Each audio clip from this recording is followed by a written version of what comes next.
Live from the Mercedes-Benz Superdome in New Orleans, Louisiana, it's the 2018 All-State Sugar Bowl LHSAA Prep Classic presented by the New Orleans Saints. We wrap up our full day of coverage with the Class 3A championship match between the Sterlington Panthers and the Eunice Bobcats.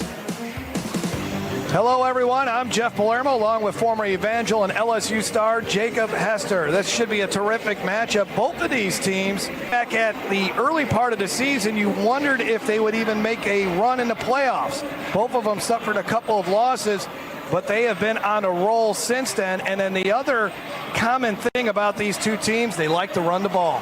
Which is my favorite part of it, right? A lot of electric offenses in the Superdome so far this weekend, but this is an old school game. This is going to be a smash mouth, who wants it more type of game, and that's the kind of I like. Well, I think you're going to like the running back Sterlington Panthers. Dallas Rager has rushed for over 2,000 yards this season. Look, he's really their bell cow. He has had such a big season. He has done spectacular things against really good football teams. Look at the game he had against Calvary Baptist in Week 5. Went over 200 yards. That's a perennial power within the state of Louisiana. So he's done it against really good competition. Doesn't matter who they're playing. They are going to want to feature this young man. And then for Eunice, we talked about them wanting to run the ball. They run the wing tee under head coach Paul Trosclair, who's been there for a long time. And they got three guys that Sterlington's defense will have to account for in this game. Yeah, look, when you're going against a wing tee, you've got to know it's not going to be one guy. It's going to be multiple options. As we see here, they got three guys that can really do it. When you have three guys that are that close to each other in yardage and touchdowns, as a defensive coordinator, that's going to drive you crazy because you have got to be gap sound. You got to have all your responsibilities taken care of because it's one guy that can get you. It's three guys, as we see right there. This is good old-fashioned high school football, ground and pound style. Not a ton of Division I prospects, but you're going to see a lot of heart on this field. These two teams, a championship. We'll have kickoff when we come back here on CST. They have been forcing a lot of turnovers under head coach Lee Doty. They come in this game with a plus turnover margin of Coach Doty. Years old, has done a great job in his second season at Sterlington. He's 24-3. He was at the head coach at National for seasons, and he led the Tigers to the state championship game in 2015.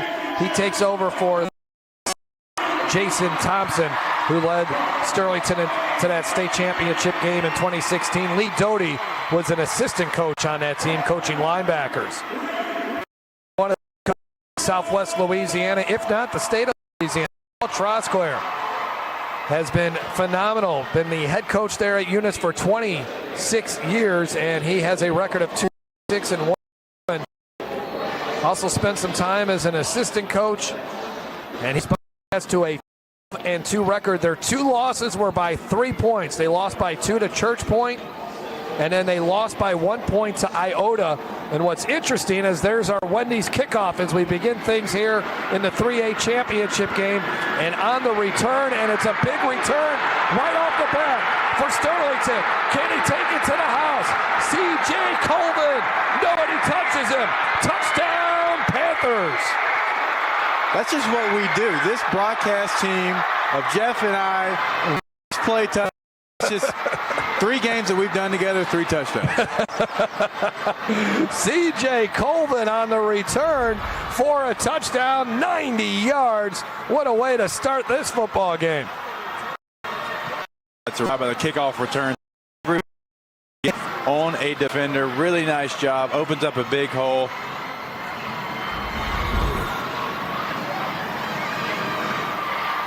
Very impressive start. This one, Sterlington, and the extra point.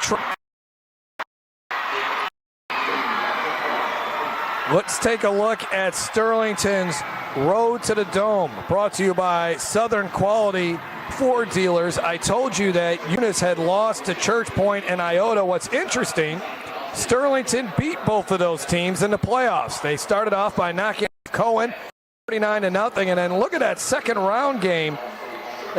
Church Point in overtime, 57-56. Church Point had tied that game and got a 2-point conversion with 18 seconds left, and then They beat Union Parish by 1 point, 13-12, and then they defeated Iota by forcing 3 turnovers. Jordan Townsend also had a big game in that one, 152 yards rushing. So Lee Doty has been through some really tight games through the postseason, and we'll see if that pays off here tonight. They're already 7-0. I'm wondering how Church Point got the 13th seed. Beat Eunice by 2 and lose to Sterlington by 1. So now it's a chance for Sterling to take it back. If he takes this to the house, you're doing the broadcast tonight, Jacob. Look at this!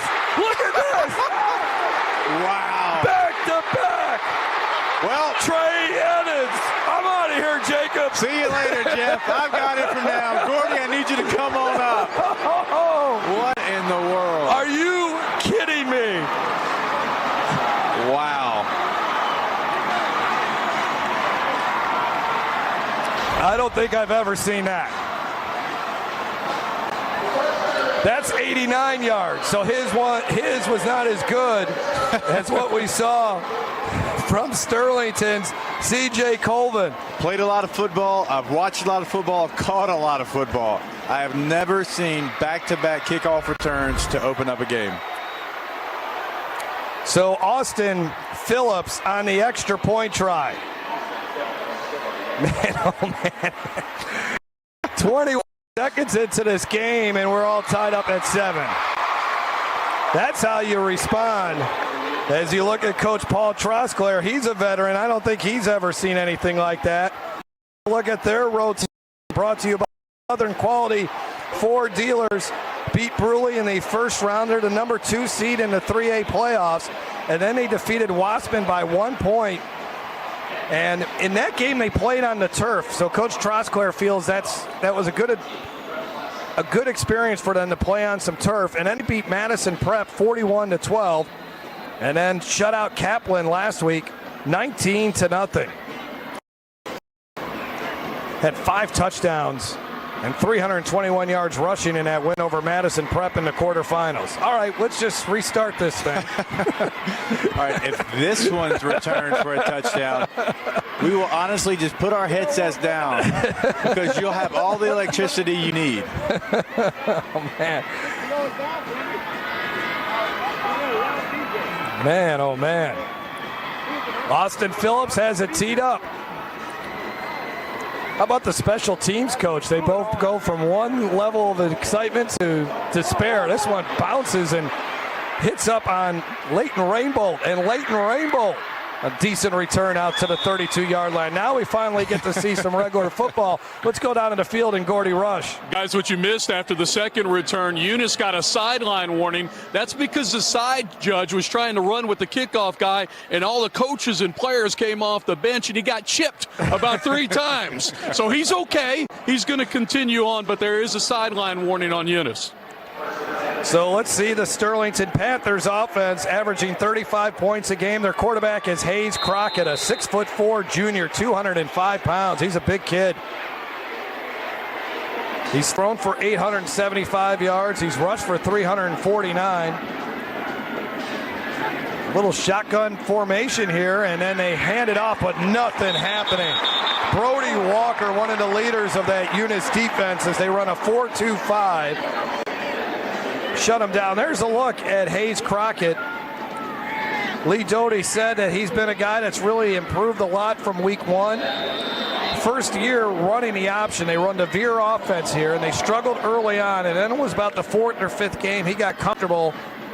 And obviously with his size, Jacob, when he starts getting down the field, he's very difficult to tackle. He's been efficient in the passing game as well. Only 1 interception on the year. Handed off, and a nice run here to the right side. That is Dallas Rager, over 2,000 yards rushing. As we take a look at the starting lineup for the Sterlington Panthers, Jordan Townsend, he has over 800 yards rushing. Hickson Street is a good tight end. He's caught a couple of touchdown passes. Leighton Rainbow is their main wide receiver. And then on that offensive line, they have 3 seniors, Tyler Hitt, Jack Anderson, and Trey. It's an offensive line that is a group of grinders, according to Coach Doty. And what's pretty interesting, you don't see this too often. I mentioned Trey Rugg. Let's get this play in first as they run out of the Veer offense there, and Crockett gets to carry. But Trey Rugg named the most valuable player on offense in the district. That's for an offensive lineman, but with the Veer offense, and if you're a guard, I mean, that's a big position in the Veer offense when you're trying to run it. Yeah, that's not something you hear every year, an offensive lineman getting the MVP of the district. But you must be dominant for them to be able to name you MVP, as he has been all year long. 2nd down and 6 here for Hayes Crockett. And Crockett hands it to the fullback straight ahead. Powering his way through was Townsend. Did he lose the football? Let's take a look at the starting lineups for the Bobcats, defensively allowing 16 points a game. Tyler Darbone, 3.5 sacks on the season. Jordan Oglesby had 6 sacks. We already mentioned Brody Walker. Avery, he's all over the field. We'll be mentioning quite a bit. And then in the defensive secondary, Carlin Viggers, 4 interceptions and 4 fumble recoveries on the season. And then Geronde Edwards is another guy. Javondre, 3 interceptions on the year. 3rd down and short. And the ball to the fullback, and they get a 1st down, as that's Jordan Townsend, averaging 7 yards a carry for Townsend. Play his freshman season because they had him at center. And then they decided, well, why don't we put you at running back, and he's taken off ever since then. I can't really say that's an odd move. I moved from nose guard to running back, so hey. 3 wide receivers in this set with 2 tight ends. Low snap, they get it to Rager though, and Eunice pursues it very well. The first guy to get to him was Brody Walker, and then he was finished up on the play by Tyler Darbone. You look at Darbone, he's a big kid for the Eunice Bobcats. And it's now 2nd down and 10 after Darbone made the stop. It's a couple of nice plays by Brody Walker so far for this Eunice defense in the backfield. Darbone, 6 foot, 120 pounds from the 44-yard line. Rager to the right, finds it. Got the 1st down as he's shedding tacklers all the way to the 24-yard line. It's a really nice run by a guy that's really been excelling here late in the season. It really started week 5 against Calvary Baptist. He had over 200 yards in that game, and it's continued the rest of the way and even throughout the playoffs. This young man ran for over 2,000 yards. You don't do that by accident. I'll tell you how he got to become a running back. Pretty interesting story there, as they have it 1st down and 10 at the 25. 7-7 after both teams return the first 2 kickoffs of the game for a touchdown, as Townsend gets the carry. But back to Rager, he was a 3rd-string linebacker last season, and then Sterlington went through a rash of injuries at running back, so they needed somebody to play running back, and Dallas was the guy, and he hasn't relented that position since. I'd say he's got a good grasp on the offensive philosophy here. Coach Doty says it's divine intervention, the fact that he was still a linebacker, he would still be struggling trying to tackle people. 1st down run, I believe, there for Townsend.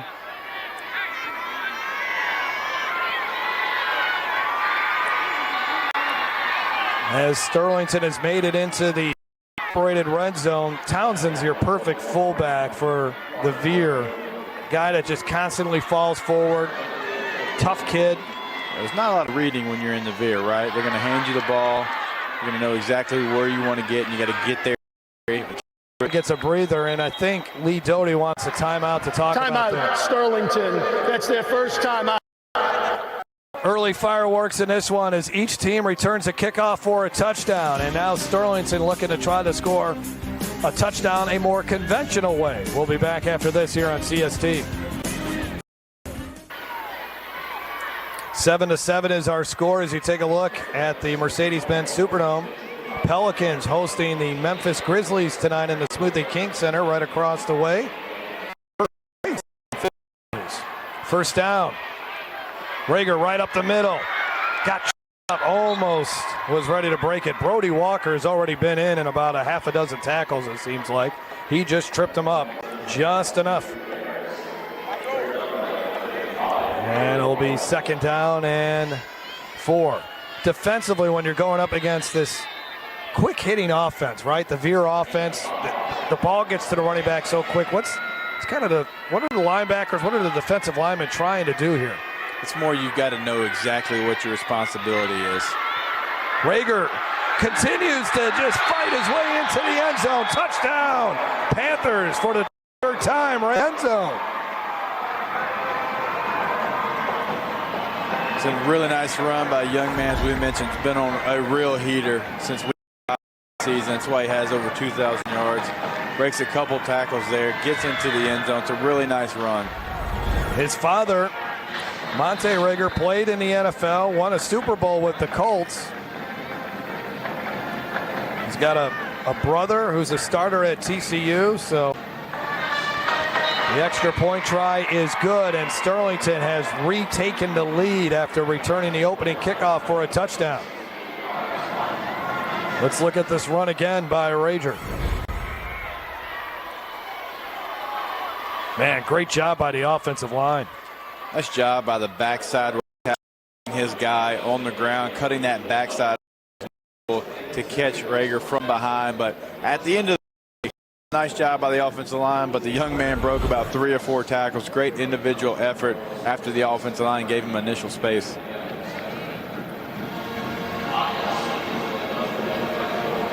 So let's see if Sterlington can defend the kickoff a little bit better this time as he takes the touchdown run completed by Rager. Jacob Green handling the kick, a little short, high kick here, and a nice sliding grab by the Eunice up man to get to that football, or else that could have been trouble. Tyler Darbone, who got before it hit the ground. Old school look there for Darbone, right? No gloves, no wristbands. No tape. Quarterback is a sophomore, Simeon Ardoin, 5'9", 160 pounds. As you look at the passing numbers, and he's rushed for 381 yards. And is his twin brother, and I believe that's who got the football there across the 45, and it is his twin brother who got the football. And let's take a look at the start Bobcats. Catches on the season. And then you look at the sophomores there, Dylan and Sam. Nothing on that carry for A. Let's take a look at defense. Game there at the 7 right there. Doesn't take direct contact. It enables him to be able to continue to move that without taking a big hit, right? Without having to drop his shoulder pads. You mentioned 165 pounds, but if you can create a different angle, it doesn't matter how big you are. 55 yards rushing already in this game as we're underneath 5 minutes in the opening quarter. Rager on the kick again, and they stopped him after a pickup of a yard or 2, and the Bobcats toss him back. Leading the way for Eunice, Deontay Gabb, senior for the Bobcats.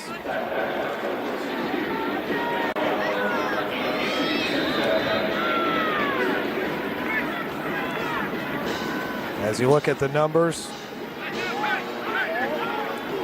Coach Paul Trosclair for Eunice says that Sterlington offensively just gives you a lot of issues. They're not one-dimensional. You got to be flexible on defense. They knew when they played Kaplan that they could just load the box against them, but can't do that against this team as Hayes Crockett running over the defender, Carlin Viggers. You'd like to see the puller on that play turn a little bit tighter. If he turns a little bit tighter, gets on that inside linebacker, then it gives your quarterback the option to read the outside player. He's reading your block. If you kick him out, he can go underneath that block there. When you go outside, it leaves you one-on-one with a guy that's coming inside out. 3rd down and 4. They pitch it off to Rager, and he got tripped up just 1.5 yards shy of the first down. I didn't see who tripped him up, but that was a big tackle. And Sterlington doesn't think twice about it. They bring the punt team on. Initially, it looked like there was something there to be able to pick up the first down. Kind of the old toss dive that we've seen LSU run in years past. Just tripped up there at the line of scrimmage after it looked like initially there was going to be enough for a first down. I think his own guy, Jack Anderson, knocked him down. Here's the punt. It's a sky-high punt. And it ends up taking a Eunice bounce and roll, and it gets down at the 46. Not a very good punt there by Clay Vaughn, who's averaging 34 yards a punt. Good field position here for the Bobcats after the 15-yard punt. With 2:47 left to go in the first quarter, back down to the field and Gordy Rush. Guys, we asked Coach Trosclair before the game about the wing T offense. Anybody that's run the wing T offense has studied from the University of Delaware and legendary coach Tubby Raymond, who's the founder of that offense. But Coach did a little bit better. He actually went to Delaware to learn how to run that offense, and they're one of the best in the state at running the wing T. They've been running it for over 30 years. They've added the jet sweep, the spread offense to it. And how about this on the counter play? This is Jewel Hill. Hill, his first touch, and it's a good one. All the way down to the 27-yard line. He's another 1,000-yard rusher in this Eunice offense. They got two of them, him and Dion Ardwan, 26-yard run there for the sophomore. It's a really nice play call. You hand it off to one wing back, reverse it back with the other. Talk about misdirection. You've got guys going all over the place. Really nice play call.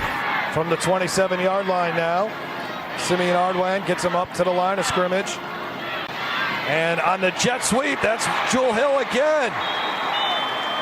Another first down for the Bobcats. Another nice run for him. That's what makes the wing T so difficult. You lose the football. There's so many guys going in so many different directions. That's why you got to be gap sound. You've got to be responsibility sound, right? If it's your responsibility, you don't worry about anything else. You worry about your guy. That's who you worry about. You don't get your eyes in the backfield looking at something else because there's so much movement you can get fooled. Hey, give it to him again. And that time they were waiting for him on the other end, a pickup of a couple. They called Jewel Hill droopy. Paul Trosclair didn't know exactly why they called him droopy. Probably didn't want to know why, right? That's for the kids. If it's good with y'all, I'll just call him Droopy. It's funny, when I talk to these high school football coaches throughout the year, they give me a great nickname. I'm like, why do they call him that? And they never ask. I can think you're right. They don't want to know. Hey, how about this? Touchdown run for Simeon Ardwan. And we're an extra point away from this game being tied.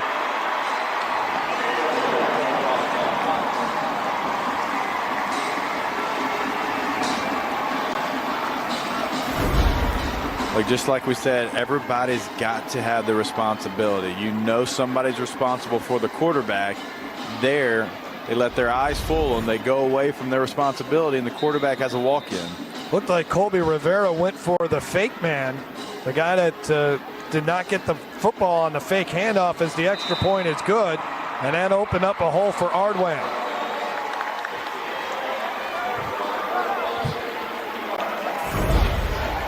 Look, when you play against somebody in this area, regardless of who you've assigned to the quarterback, it doesn't matter which one of these guys is, somebody has to pick up the quarterback, right?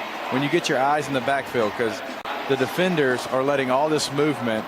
As we pause it right there, number 23 is, we can run that back real quick. Number 23 is the linebacker that's responsible for the quarterback, right? Right here. Look, he gets his eyes right here because this guy right here is going to take the dive. You've got to fill this gap right there. You cannot let that much space. You're letting the wingback who's blocking the backside affect your eyes, and you're not sticking to your responsibility. Dorian Edens, number 23, Willie Holloway, another guy who did not stay in his gap. And it was an easy touchdown run for Ardwan, who has rushed for 9 of them now this season, and we're tied up at 14, and we still got 1:50 left to go in this opening quarter. And you're exactly right, Jeff. That's the other thing. When you crash a gap like that, yes, you get penetration in the backfield, but you leave a space there. Mishandling the punt, or the kick, I should say, was Zach Crane, and then he got hammered. Nice job on the kickoff coverage team for Eunice, led by Gavin Higginbotham. And it's now 1st and 10 for Eunice at the 26. Each team has returned to kickoff for a touchdown. Each team has not scored when they had the ball. They've punted, and each team has taken the football down the field and scored a touchdown. Hayes Crockett back out there for Sterlington. Pitch to Rager. A couple of Bobcats. Bring him down. First guy there again was Brody Walker. I believe that's Rager's 10th carry so far in the first quarter. He's in line to have a night. He's in line to have some ice ready when he gets home.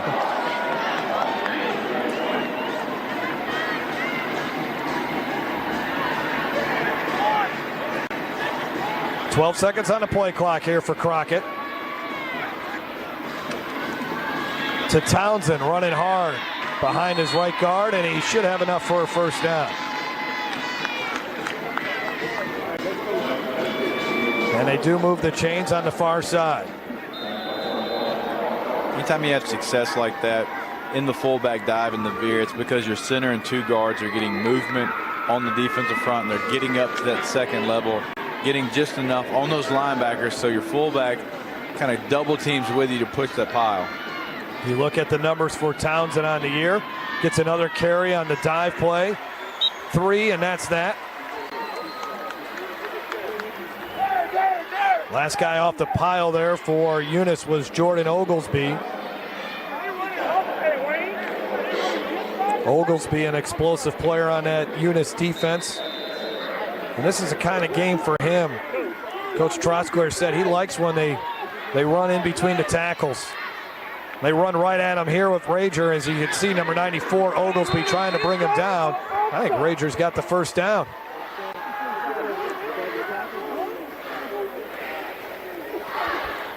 Tell you what, Sterlington's not trying to hide what they want to do. They want to be physical. They want to run the football. That is the end of the first quarter. What a first quarter it was here in the Class 3A state championship game, as we saw back-to-back kickoffs taken for a touchdown. That was the first one to open the game, but Eunice would not be denied. They got one themselves, and the fans have been on their feet for pretty much. We begin the second quarter of the Class 3A state championship game, and we have a flag before the snap. False start. Number 62, offense. 5-yard penalty. It remains first down. Mark Gervais from New Orleans, our officiating crew. As you look at the first quarter stats, Sterlington 109 yards. No passing yards, Jacob. Your kind of game. That's exactly right. 28 points, no passing yards. Keep it on the ground, baby. And that was our first penalty of the game, too. How about that? Went 12 minutes without a whistle, or a flag, I should say. Nowhere to run here. What can Rager do? Barely got back to the line of scrimmage if he was able to. Tyler Darbone, and Brody Walker is limping, and Brody Walker's got to come off the field. That's not good for Eunice, and he can't even make it to the sidelines as he goes crumbling down.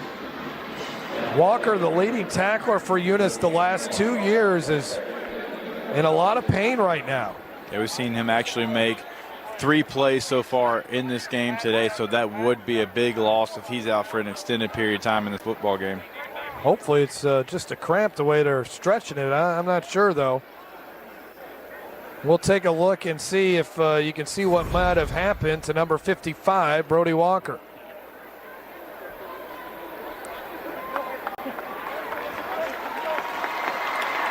Oh, got his leg bent back a yeah, little it kind of bit. looks like his left leg maybe got bent back, maybe a hamstring issue. Wow, that would be a big loss if Walker cannot continue in this game. They got 2 linebackers, him and Avery Lee, as they run this 4-2-5. So he's running, he's trying to run, he wants to get back out there. He's a senior.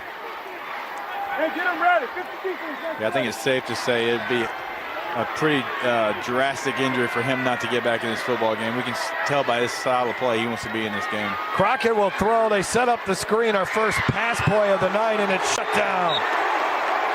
Jacoby Collins, a sophomore, came in there and made the hit. 32 tackles on the season for Collins.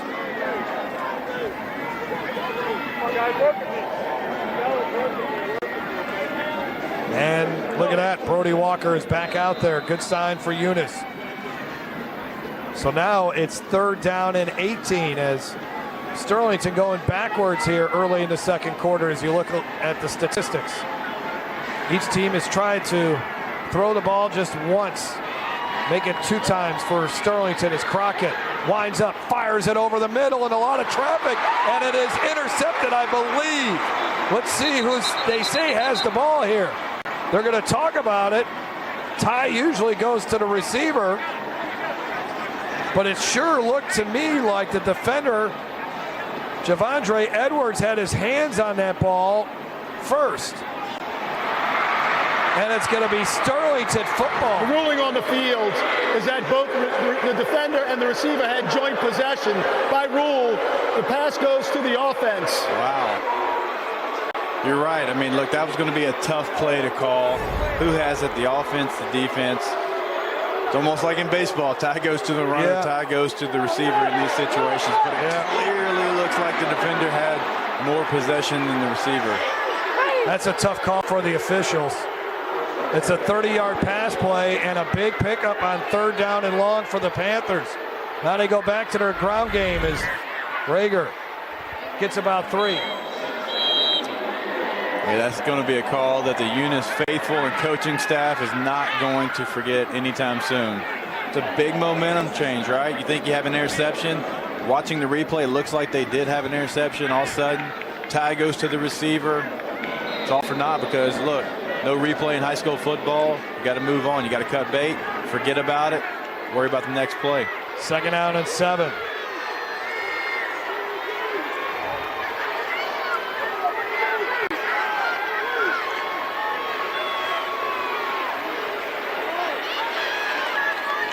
Townsend on the dot. Nope.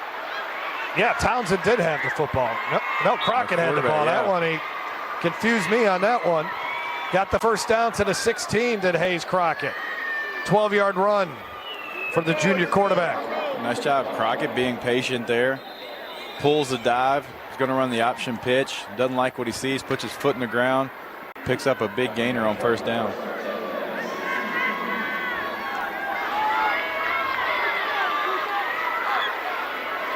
Now the pitch to Rager. He's got a head of steam inside the 10-yard line. Brody Walker in on another tackle. I like Rager's running style. We mentioned it earlier in the game. He's not the biggest guy, but defenders bounce off of him because he kind of has this side lean that he does right before contact, so he doesn't take those big shots. Gives him a chance to bounce off defenders, gain an extra yard or 2 almost every time he's gotten the ball tonight. 8 yards on that last carry.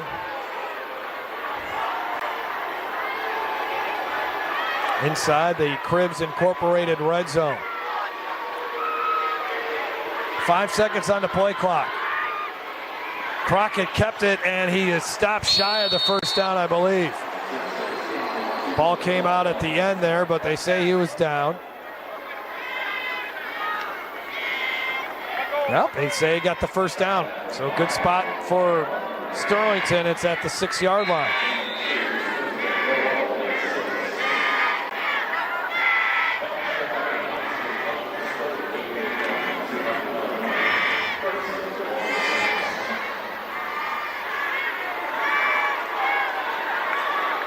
They send a man in motion.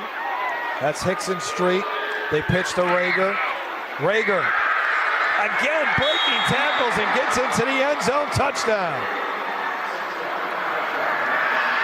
And how he turns his shoulders like that and just makes himself such a smaller target, and defenders just slide off of him. Look, it's a really impressive running style, man. It is not something that you see a lot. You can tell it is something that he has worked on. He realizes he's not the biggest back, but he runs powerful because of his body angles. Just a little bit of a turn of the hips. And it's a different target for the defender as he comes up on him. Flag before the extra point try. Encroachment. Number 5, defense. Half the distance of the goal. Replay the try.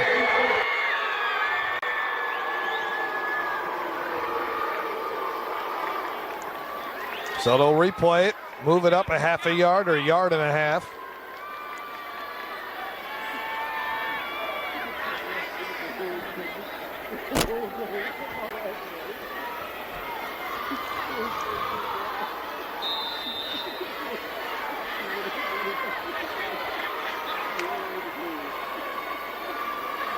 Now they get into the formation that you see for extra points. And that one was blocked. Wow. Great effort there by the Eunice defender. That's Carlin Viggers, who is a playmaker for the Bobcats. Look how quick he gets around the end here. Just gets the left hand up there to block it. Not high enough on the extra point try for Sterlington's Jacob Green, his first miss of the year. We're going to welcome you back in, showing you Dallas Raygor. We've talked about his shoulder lean.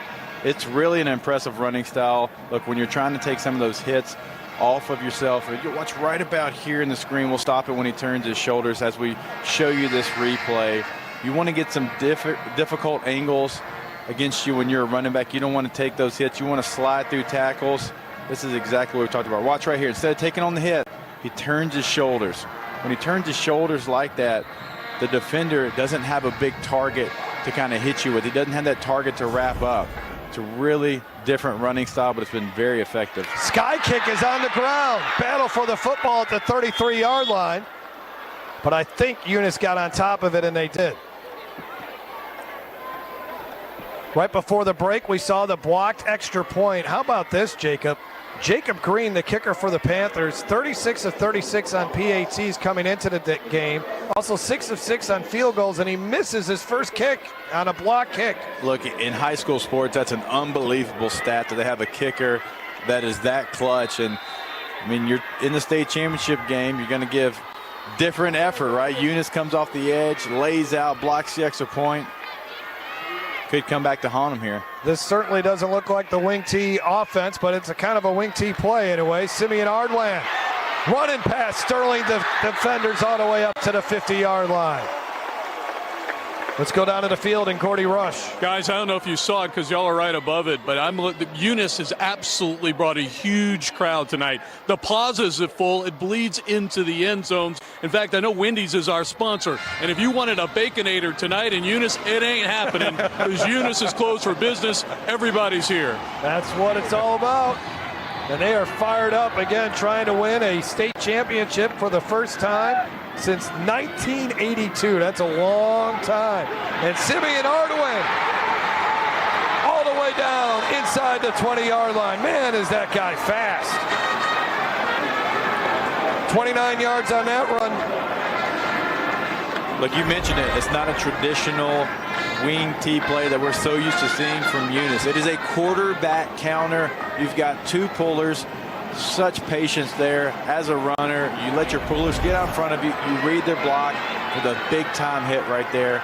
It's a nice pickup, nice first down. Well-executed play. Inside the Cribs Incorporated red zone, and Eunice will burn a timeout as you take a look at Simeon Ardwan. Eunice is elected to take their first charge timeout. He's only a sophomore, folks. This kid's going to be a special player in a couple of seasons. He's already special. Sterlington up by 6 in the 3A state championship game. We'll be back. Going into break, we talked about the quarterback counter, though, such a big hitter. Look, wall off, wall off, wall off here, wall off here. Puller, puller. Quarterback is patient. He gets in the alley. That is as well executed as you can have a quarterback counter run. Really nicely done by the Eunice offense there. 1st and 10 as we come back to live action. A little toss, but they were able to bring down Joel Hill before he really was able to get a head of steam that time. Good open field tackle by Seth Temple, who has nearly 50 tackles on the season for Sterlington.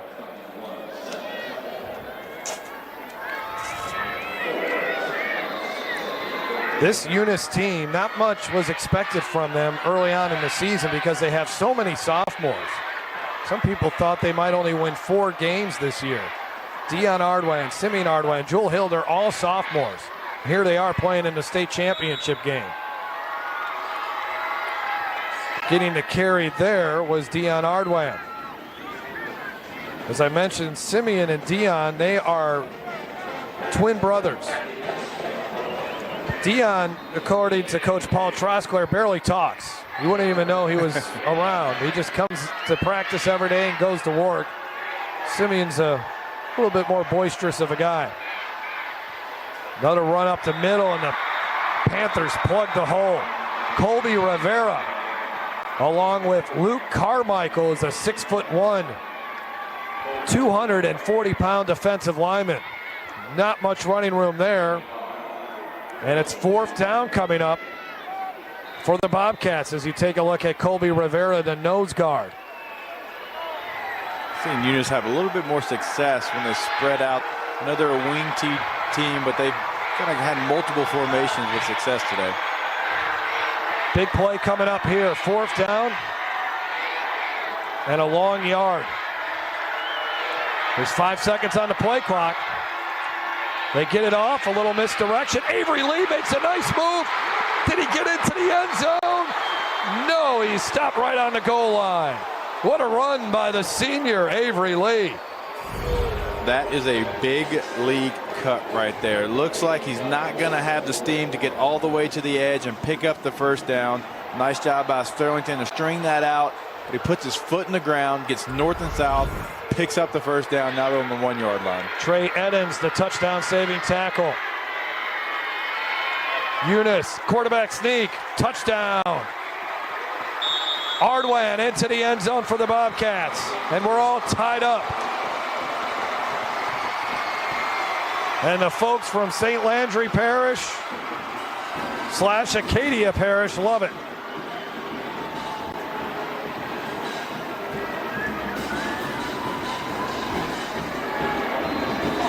Nice push up front to get into the end zone there. You knew there was going to be 4 tries of wing T football to get in the end zone on that try. This to give, and it's blocked. It's like monkey see, monkey do, right? One team returns a kickoff for a touchdown, the other team does it. One team blocks a PAT, the other team does it. We're tied at 20 still. We'll look at the touchdown again. That was Cole Jones, by the way, on the block, the PAT. It's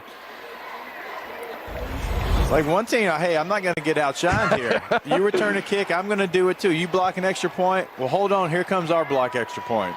I'm telling you, the special teams coaches for both of these teams are going crazy. There's ebbs and flows, to say the least. They've lost like 6 years on their life just in this game. Not only their emotion, their blood pressure as well. Because we know special team coaches already have a little bit different wiring than most, right? Right. Oh, what a fun first half in this 3A state championship game.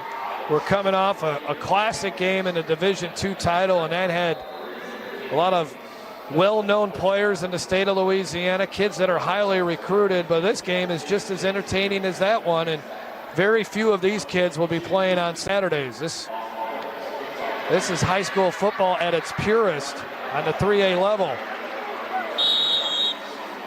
And the return out to the 36-yard line here for Sterlington. You're exactly right. We just had one of those all-timer games here in the Superdome. UHI, STM. You're wondering, man, you have such a good game, right? Yeah. How do you come back from that one? Well, how you do it is you return both opening kickoffs for a touchdown, and then you continue to score. You block extra points. You're exactly right. This game has everything that you would want. Unless you like to see Big 12 football and throwing the football around. That's the one thing you're lacking in this one.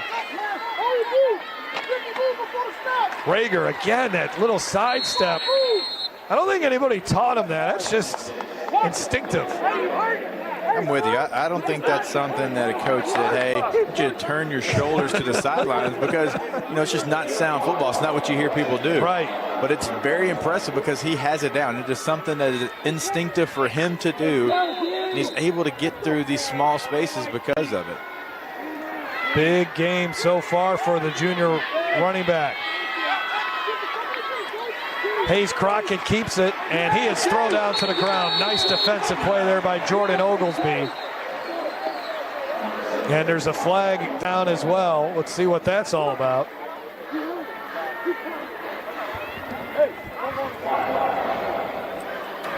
Personal foul, number 27, defense, face mask, 15-yard penalty. The distance will result in a first down.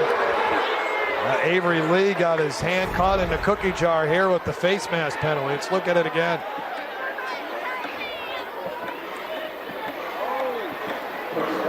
Yeah. You have to get in the tackle, bro. Man. Yeah, it wasn't a lot, and look, he honestly didn't even need to get involved. They already had the quarterback kind of on the ground. Fans from Eunice below us didn't agree with the call, and I'm with Gordy. When the whole town of Eunice is here like they are, it gets kind of loud when the blueberries start coming out.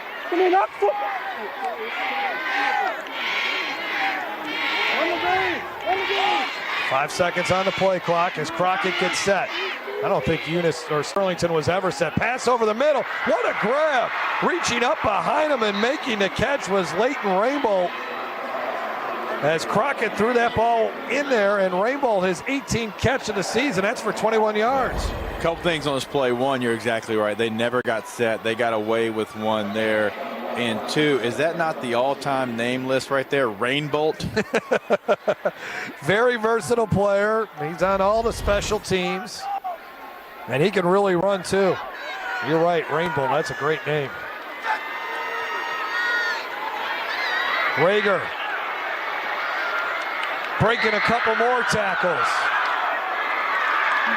I wonder how many yards. He came into this game with 2,086 yards rushing, Jacob. How many yards after contact do you think that is? If the rest of the season has been like it is tonight, it's been a lot of them. I'd say 1,600 plus because the first guy never gets him down. Yep. Well, they've taken him out of the ball game here to give him a breather, so C.J. Colvin comes out there as he gets some water on the sidelines. Inside the Cribs Incorporated red zone. Nice run here by Jordan Townsend.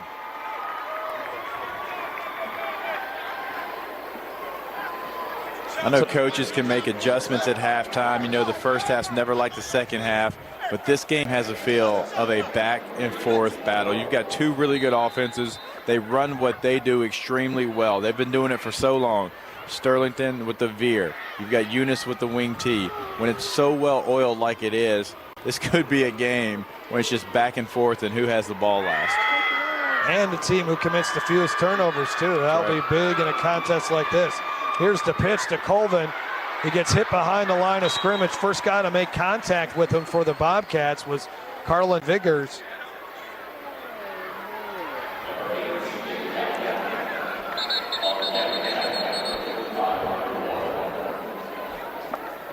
Tell Brody Walker just not the same since he came off with injury, but credit to that young man. He realizes I'm a senior, I'm in the Superdome. It's going to take a lot more than that than hold me out of this football game. They can still pick up a first down here without scoring a touchdown, as it's 3rd and 3 from the 3. They can get inside the 1. Still no Rager out there.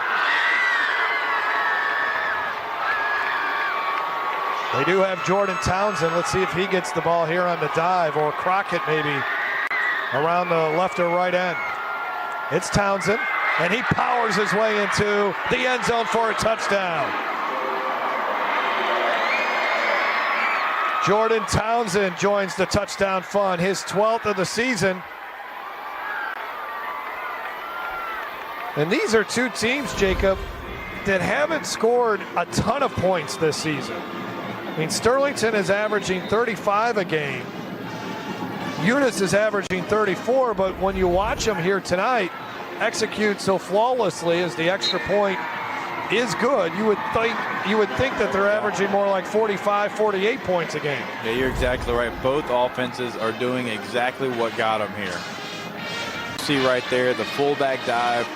Look, Eunice knew it was coming. They had their linebacker stacked at about 2 yards. Normally you're going to see a linebacker at about 5 yards and try to play that downhill. They knew the fullback dive was coming. Rager's on the sidelines. He's their bell cow back. Townsend's probably going to get the dive. He does, but the offensive line makes a push, right? And Townsend gets in the end zone. Credit to the guards and center. When you have success, we mentioned it, on the fullback dive, It's those big guys up front that have that initial push, and then your fullback becomes a double team as he drives those guys into the end zone. Look at the scoring drive, 7 plays, 64 yards. Sterlington regains the lead here, 27-20. Coach Lee Doty hopes to be at, oh, that ball just gets out of bounds. But Lee Doty, it's a long time. He thinks he's. It was a no-brainer when Jason Townsend decided to step away so he can move into administration. Coach Doty would get the head coaching job based on what he did at St. Mary's. He was not retained at St. Mary's, even though he led them to a state championship game. So he came to Sterlington in 2016 as the linebackers coach. The Panthers won a state championship, and then Coach Thompson took a job again in administration, and Lee Doty got the job. A Mississippi native. Run for a couple yards there. Sterlington has been around since 1960. And pretty interesting statistic here. We'll get to it in a second after this run by Avery Lee as he picks up a few yards. Sterlington is only the second public school to reach the All-State Sugar Bowl LHSAA Prep Classic in 3 different classifications. They were runner-ups in 1A in 2002 and 2003, won the title in 2A in 2016. And then, of course, now they're a 3A team, and here they are in the state championship game. You would never guess who the other team or other school is. 3rd down and 4, and look out. Big time play here. Simeon Ardwan, forget about it. No one's even in the vicinity of him. Touchdown Bobcats, 59 yards. Ardwan, really nice read here. Takes off, and you're right. Once he got in the open space, there wasn't a soul in this building, including you, Gordy Rush, that could have caught him from behind. That was really well done. This was like the video of Secretariat when in the triple crowd. Right. There's like nobody there. Wow. Hey, we need to get a stop. That kid is really, really good. We're going to have, oh, hey, look at this. That was a high snap, and Sterlington will retain the lead as Eunice could do nothing with it after the high snap. Let's take a look at Simeon Ardwan one more time here. Zach Swear was the holder there for Eunice, or for Sterlington, or Eunice, I got it right. It's a really nice read right there by the quarterback, Ardwan. I mean, he's been patient, right? It's hard to be patient when everything's jumbled like that, but that's what he's doing. He's allowing his blockers to get on their blocks, and once they do, he's able to read them because of the speed he has. Not everybody's able to do that, but when you have that kind of finishing speed, you can be patient. You can allow your blockers to set up your run.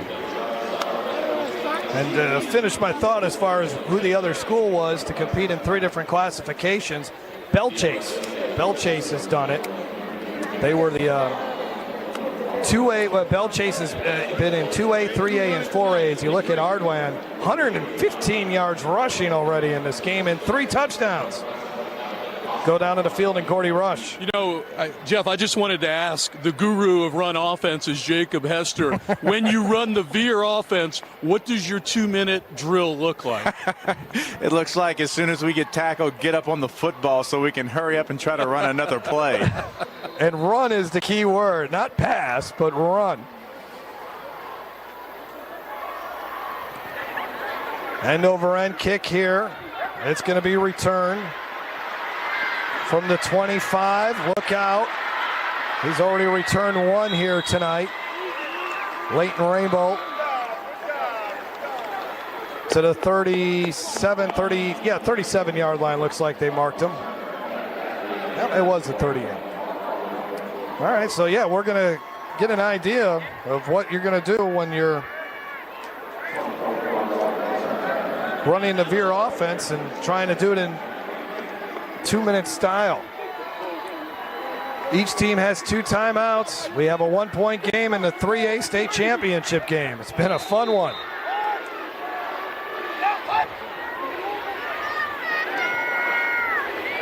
Last year, Sterlington was the 1 seed, and they got upset in the quarterfinals to Richwood. who ended up losing to West Feliciana in the state championship game. Hayes Crockett, nowhere to run there. Miscommunication between quarterback and running back there. Raygor was expecting something different. Kind of stopped once he didn't receive the ball. You can see him kind of throw his hands up there. Crockett, once he realizes it's a busted play, just tries to get north and south.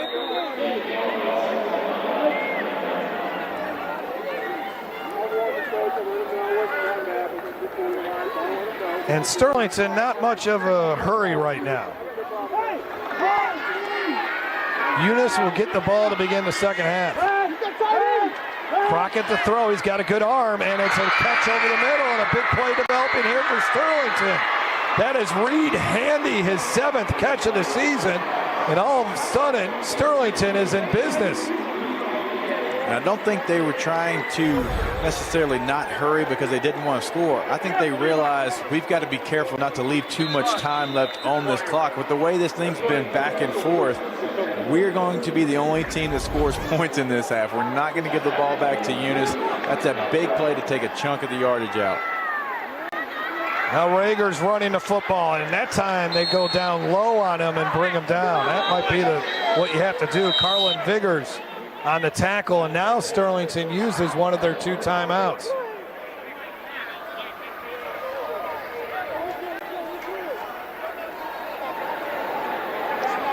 This is the 3rd team. Timeout, Sterlington. Third team Sterlington has played from District 5-3A, which is where Eunice is at. They beat Church Point in overtime, 57-56, and then they knocked off the number 1 seed in the semifinals, Iota, 21-12. They held Iota in that game to 50 yards passing. When they beat Union Parish by 1, it was a 32-yard touchdown pass play between Crockett and Rainbow with 5 minutes left. That gave them the victory. We've kind of talked about pass and difficult pass to kind of get here to the Superdome, and Sterlington had one. Church Point, a team that both of these teams know well. Union Parish, of course, in Farmerville is always a tough out. Like Iota's the number 1 seed for a reason, so they deserve to be here, and they're showing why today. 2nd out and 5, and there was movement there for Sterlington. You know, if Raygor would just stayed set there, he could have got reset. False start, number 60, offense, 5-yard penalty. It remains 2nd down. They ended up calling it on the offensive line. It looked like Raygor himself took 2 steps up, continued to move forward as a running back. If that happens, we'll just get reset because it looks like a shift. Yeah. Now, we all know it wasn't a shift, but very few penalties in this game, 3 total. Crockett staring down his receiver, waiting for him to come open, and it got to him. Touchdown! How did that happen? Leighton Rainbow, a lightning strike there for Sterlington. I'm not sure how Rainbow came up with this football. It looked like Eunice had multiple defenders there. I mean, this is a throw, right? There's only one spot you can put it. Crockett puts it there. Rainbow goes up, makes the big catch. What an answer from Sterlington. Eunice hits the big home run with the quarterback run by Ardwin. Oh, well, we're going to go have our own drive.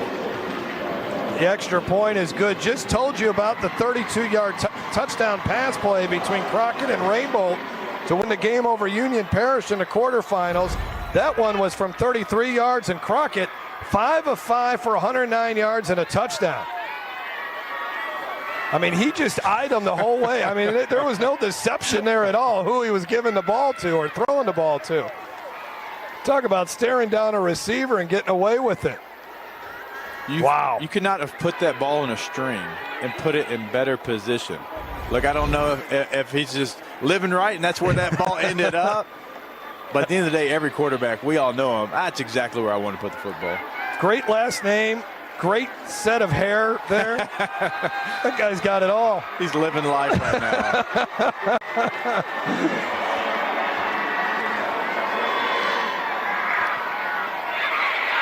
All right, let's see what Eunice can do.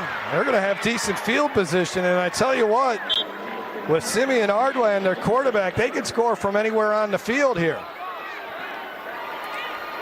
I'd look for him to come back. We saw him kind of have an empty set quarterback counter run. They had success with it, picked up a big gainer. You want to spread the football field out. You've got 30 seconds left. We realize that the wing tee is your specialty, and we know you can score from that, but you can do some other things as well.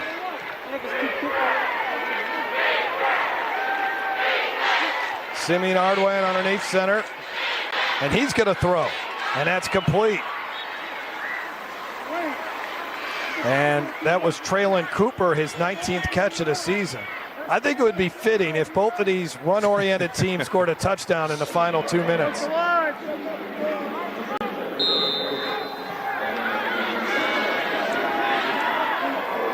They're going to throw again. Well, they'll just do this all day, I guess. Pitch and catch between Ardwan and Cooper. Hey, you're going to give it to me. You're going to play off coverage. 7 seconds, 2 first downs. You go down the field doing this, and then it opens up a new set of plays. You still got your timeouts. You can even run the ball some in this situation with those timeouts.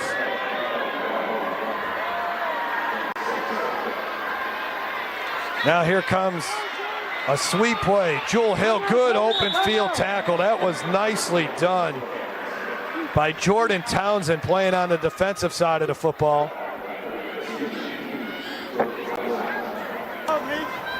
And a timeout called by Eunice. Eunice, their second charge timeout. There's the Sterlington band. What a thrill for these kids to get to play a halftime performance on the floor of the Mercedes-Benz Superdome. So we talk about the players being able to play in an NFL stadium where Drew Brees plays. Well, they get to play on the same field as the Bayou Classic. If you're in the band, we all know what that means. Right. I'm still a little miffed when they had the Saints-Falcons game. NBC didn't show the Southern band and the Grambling band. Give me at least 10 seconds of that. Yeah. I mean, that was the halftime performance, yeah. If that game was on CST, they would have shown That's us. exactly right. 2nd down and 7. Back to throw again is Ardwan. What a grab over the middle. Down to the 21. Eunice will quickly call timeout. Hey, you got a personal foul. 17 yards there. Is there a flag at the end of that? Flag on the 35. Personal foul, roughing the passer. Oh, wow. Number 51, defense, half the distance to the goal, first down. Let's see what happened here. Oh, yeah. Look, they're going to call that every time. Yep. Every head ref is watching the quarterback until the last whistle. He's going to see that. That's 3 seconds after the quarterback releases the football. You can't do that. You've got to be smarter. Game clock operator. The play will begin on the snap. You have 10 seconds to get 10 yards here for Eunice. Also, the benefit of that penalty, the Bobcats did not have to burn a timeout. Here we go. Up to the 6. Now they'll use a timeout. Now, were they just setting up for the field goal here? Or are they going to try to run a play? Timeout, Sterlington, their final timeout. A little interesting because if you're setting up for the field goal, you'd like to get in the middle of the field unless your kicker likes one of the hashes or the other. But the way the hashes are set up in high school football, they're so close to the sideline. You got to imagine a kicker would probably want the ball in the middle of the field. I'm not sure if they were just going to try to say, hey, they don't think we're going to run the quarterback sneak. Let's get up here, see if we can maybe get down to the 2-yard line. Here you take a look at how wide the hash mark is, how wide the hash mark is. The other thing, when you play in an NFL or college stadium, the goalposts are not as wide as what you have at a high school stadium. That's right. So you have to adjust for that as well.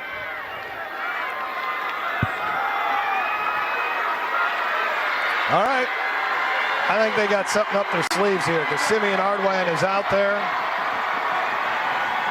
If they quick enough in a throw here. They may have two shots at it, Jacob.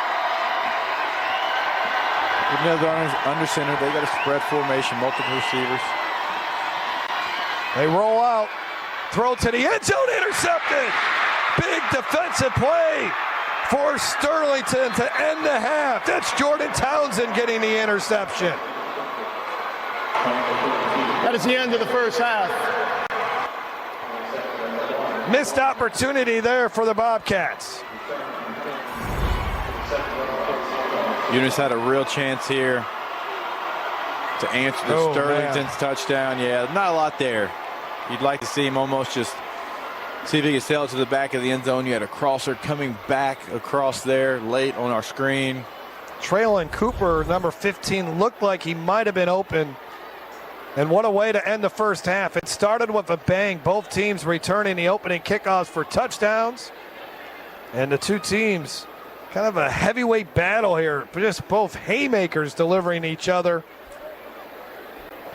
And we get a chance to catch our breath and see what happens in the second half. As the Sterlington marching band ready to take the field here at the Dome. Gordy Rush has been able to round up Coach Lee Doty, who has to end up walking across the field here. So just a few more seconds before we get to hear from him and what he thought of a thrilling first half. 34-26. If you would have told me that was the score, I would have thought that would have been your final tonight. But that's your halftime score. Let's go down to the field. All right, thank you very much, Jeff. Coach, wow, a lot of momentum in that game. Let's talk about that last play. Huge stop down there in the end zone.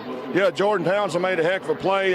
He's our fullback. We put him in on short yardage situations in the goal line, and, you know, he's made those type of plays all year for us. I don't know if I've seen a half like this. First off, opening kickoff ways, truly a half of big plays. Yes, no doubt. They're really good offensively and knew that. So, you know, we got to get a couple of stops, and we hope our offense keeps clicking. One last question for you. We've seen their plays on the wing tee. What's the key? What do you tell your defense key to stop in the wing tee? I don't think I'm the guy to ask that. I just gave up 28 points and a half. All right, best of luck in the second half. Yeah, well, hey, he's honest. Back to you. That's a great answer. Well, they got to figure out something, though. They just can't let them keep scoring. It was full honesty, too. Full honesty. Halftime coming up from a wild Class 3A championship game. All right, welcome back to the Mercedes-Benz Superdome. Gordy Rush down here with the principals of both these fine schools. Mitch Arjuan from Eunice, also Jason Thompson from Sterlington. First off, guys, thank you so much. What an entertaining half of football. Did y'all plan it this way? No, I don't know that I saw this many points in the first half coming, but for the fans, it's sure been an entertaining one. How about the kickoff, back-to-back kickoff? Back-to-back kickoffs, that's unbelievable. I've never seen that before in my life. It's fantastic. Good way to start. You've won one of these. How big is this for your program to be here in the Superdome this stage? Well, it's a big deal for our community, without question. You know, a couple years ago was our first time back here in some time, and we're fortunate enough to win that thing. And to go up and move up to 3A and be able to come back 2 years later is, you know, something we're awfully proud of. We've got a great coaching staff and phenomenal kids and student body, and we're just awfully proud to be back here, and it's a big deal for our community. You know, Mitch, I made the comment here, if I wanted to go get a burger in Eunice, tonight's not the night. Everybody is here. Good luck, good luck. You can have a hard time doing that. Community support this week has been tremendous. It's outstanding. We had, I think every day this week, we had an elementary school come to our high school with a banner or something. Schools throughout the parish wore green on Friday, so it's not just Eunice, it's the whole parish of St. Landry Parish. All right, come back to you, Coach. Tell me about Sterlington High School. Give us a little bit more. What do we, you know, for folks that are just hearing about Sterlington for the first time? Well, I think we are the fastest growing community in the state. I know we were as of a year ago, and I'm pretty sure we still are. And, you know, our school is kind of the anchor of our town and our community, and we're awfully proud to say that we're one of only two, I believe, A high schools in all of Northeast Louisiana, high schools. And I'm awfully proud of that. We offer, you know, multiple sports for our student body to participate in. And we've got a great staff, and as I said already, wonderful kids. And just to be a part of a community school is, it's a big deal for us to be able to come together and you can look in our stands and see all the participation we have, and just awfully proud to be a small part of it. All right, Mitch, tell us about the great tradition that is Eunice High School. Eunice High, what can I say about it? We were 5 consecutive years of academic growth. Last year, we were top gain schools. This year, if they wouldn't have changed the formula, we would have been another top gain school. Like I said, what can I say? And plus, we're here in the Dome. Academics and athletics. Got to love it. Fantastic. Guys, thanks for a great first half. Best of luck to both of you in the second half. I know one of you can win. Hey, when we come back, first half highlights, analysis from Jeff and Jacob. We'll be back with more high school championships on Cox Sports Television.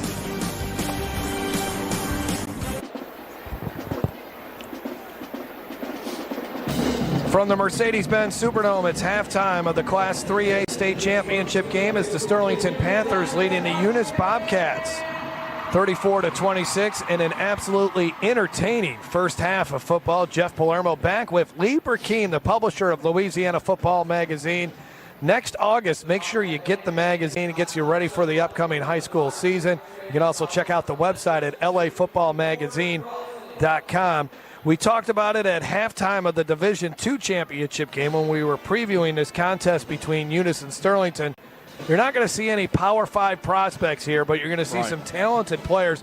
But I am impressed with the quarterback for really both quarterbacks. Right. Hayes Crockett's a big kid, and then Simeon Ardwan is fast as lightning for Eunice. Yeah, Simeon Ardwan's only a sophomore, and he's got 2 years to grow a lot, but hey, this kid can run. I don't know what he times, but he looks 4.4, doesn't he? Yeah, he's fast. And, I mean, his deceptive pitches, he fools everyone. You don't know if he's keeping it or if he's taking it, and just like that long run the first half. And, they've got a great bunch of kids that play hard. Tyler Darbon, I watched him block a guy. I know you and Hester seen. He blocked a guy about 20 yards down the field. Right. Jordan Ledette had that first touchdown, showed his ability. And they got a lot of young running backs. Yeah, they certainly do. And then Layden Rainbolt, big kid, is a pass catcher. Yeah. Solid, number 9. Crockett manages the game. They've got a good O-line. Their O-line likes to really get pretty frisky and 60 and the whole line rug. They're tough guys. So you've been covering high school football for a long time. Paul Trosclair is one of the best in the game. You know, he's a cancer survivor. Yes, he is. That's to my heart. My mom is dealing with that right now. So, I mean, that he's done a great job. Couldn't happen to a better guy to take his team to the Dome since Chris Carrier's 82 team when he was the quarterback, former LSU Tiger. Yeah. They've had Kyrie Zabear that played 16 years in the Canadian League, the Bengals. Trey Langley played at LSU, offensive lineman from Eunice. Yeah.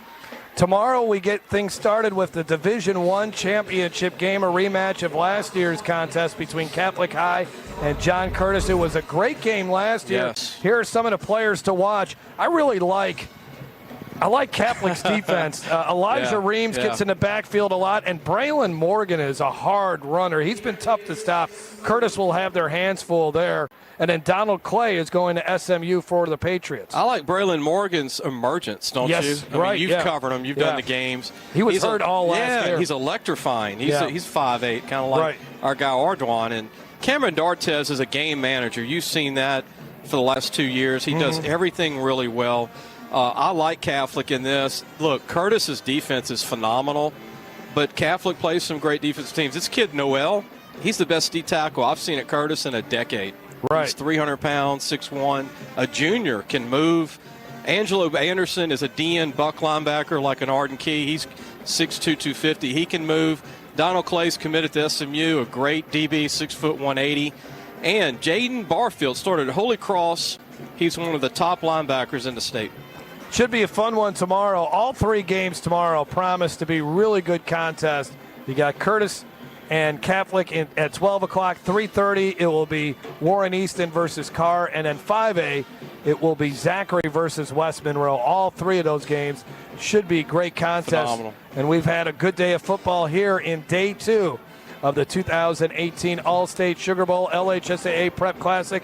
Thanks for your time, Lee. We'll talk to you again tomorrow. Sterlington leading Eunice at halftime, 34-26.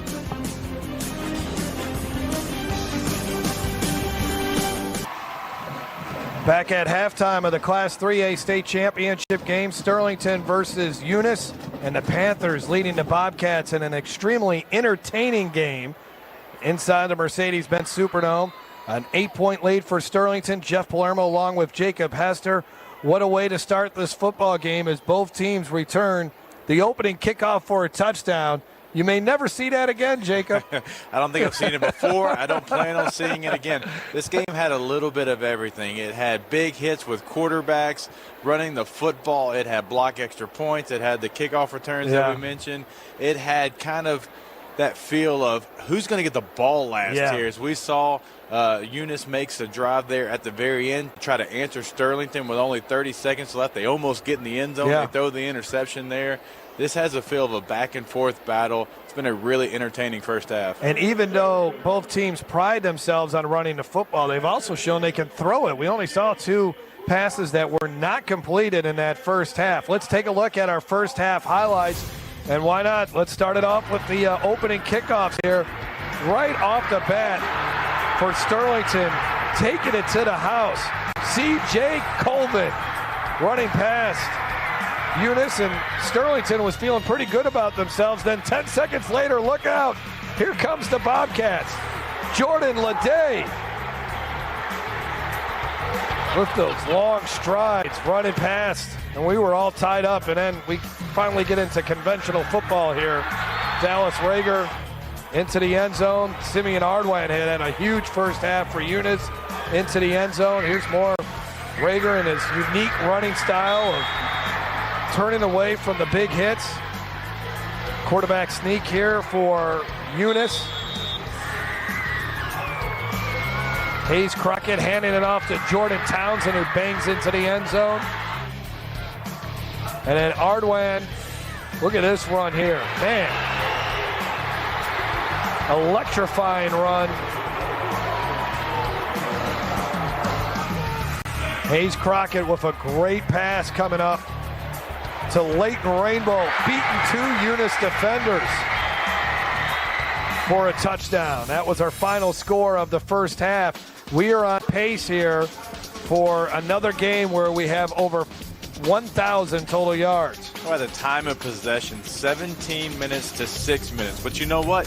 Eunice hasn't needed the ball in long stretches because they've scored so quickly. We just saw the big hit there from Ardwan to take it all the way to the house. What speed he has. Nobody else shows up in the frame. I'd like to see him get in the space, continue. We saw a empty set quarterback counter. Continue to do those things if you're Eunice. 1 turnover. That was the interception to end the first half as Eunice was trying to score a touchdown to possibly tie the game with the 2-point conversion. Instead, they are down by 8. We'll take a break. Second half kickoff coming up here momentarily as fans are patiently waiting for the start of the second half. We'll have it here shortly on CST. See all academic scholar athletes on the 3A level. You see several players from Sterlington. These are students from across the 3A level that have achieved a 4.0 GPA through their 4 years of college.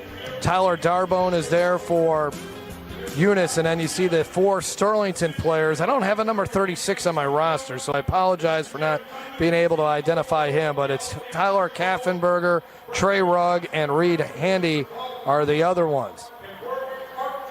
And now, right now, they are honoring, every year for the program cover for the All-State Sugar Bowl LHSAA Prep Classic, they ask students from around the state to design the cover. And this year's 2018 cover contest winner is Chloe Cortez, who's a senior at Berwick High School. She has been in the Talented Visual Arts program since the 6th grade and pulls her inspiration from music, pop culture, and older generations. She is most inspired by her art teacher, Miss Alicia Garner, who Chloe says makes the art room feel like a second home. Once she graduates from Berwick High School, Chloe Cortez plans to attend Nicholls State University in the fall to become a nurse practitioner. But I love this cover with the Prep Classic sign, those vintage street signs that you see in the French Quarter, those gas lamps that you see as well. And then, of course, you got the football there, and you got in the background the Mercedes-Benz Superdome. Very done by Chloe Cortez.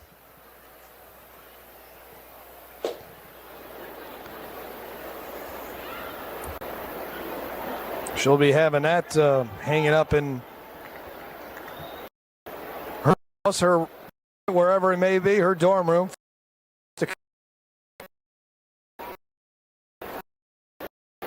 One of the two teams have yet to win, as we have a couple of other extra festivities. You had both bands performing here, so running a little late. Trust me, the second half is coming up. We'll be back after this on CST. Best tailgate, brisket. No, real football y pollo asado. Hoops and wings. Dude, subs. Hot dogs. Chili dog. No, Dodger dog. Gotta be crawfish. Now you're talking. Burgers. 7-layer dip. Ribs. No contest. Hummus. What? You need a hot grill. We're getting ready to begin the second half. Let's throw it down to the field, and Gordy Rush has Paul Trosclair. Hey, Coach, wild first half. What'd you tell your team at halftime? I told him it was only 8-0. You know, forget about all the points, and we just play like that.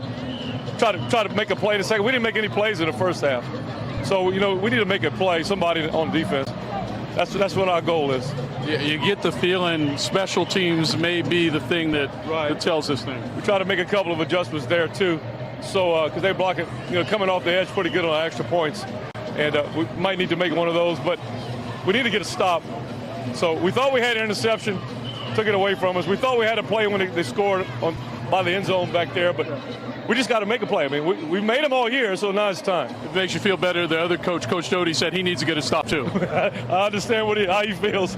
Best of luck to you in a second, man. Thank you. Guys. All right, Gordy, as there you take a look at Lee Doty, and they'll need to try to figure out how to slow down Simeon Ardwan, the sophomore quarterback for the Bobcats, who has been running up and down the field all night long.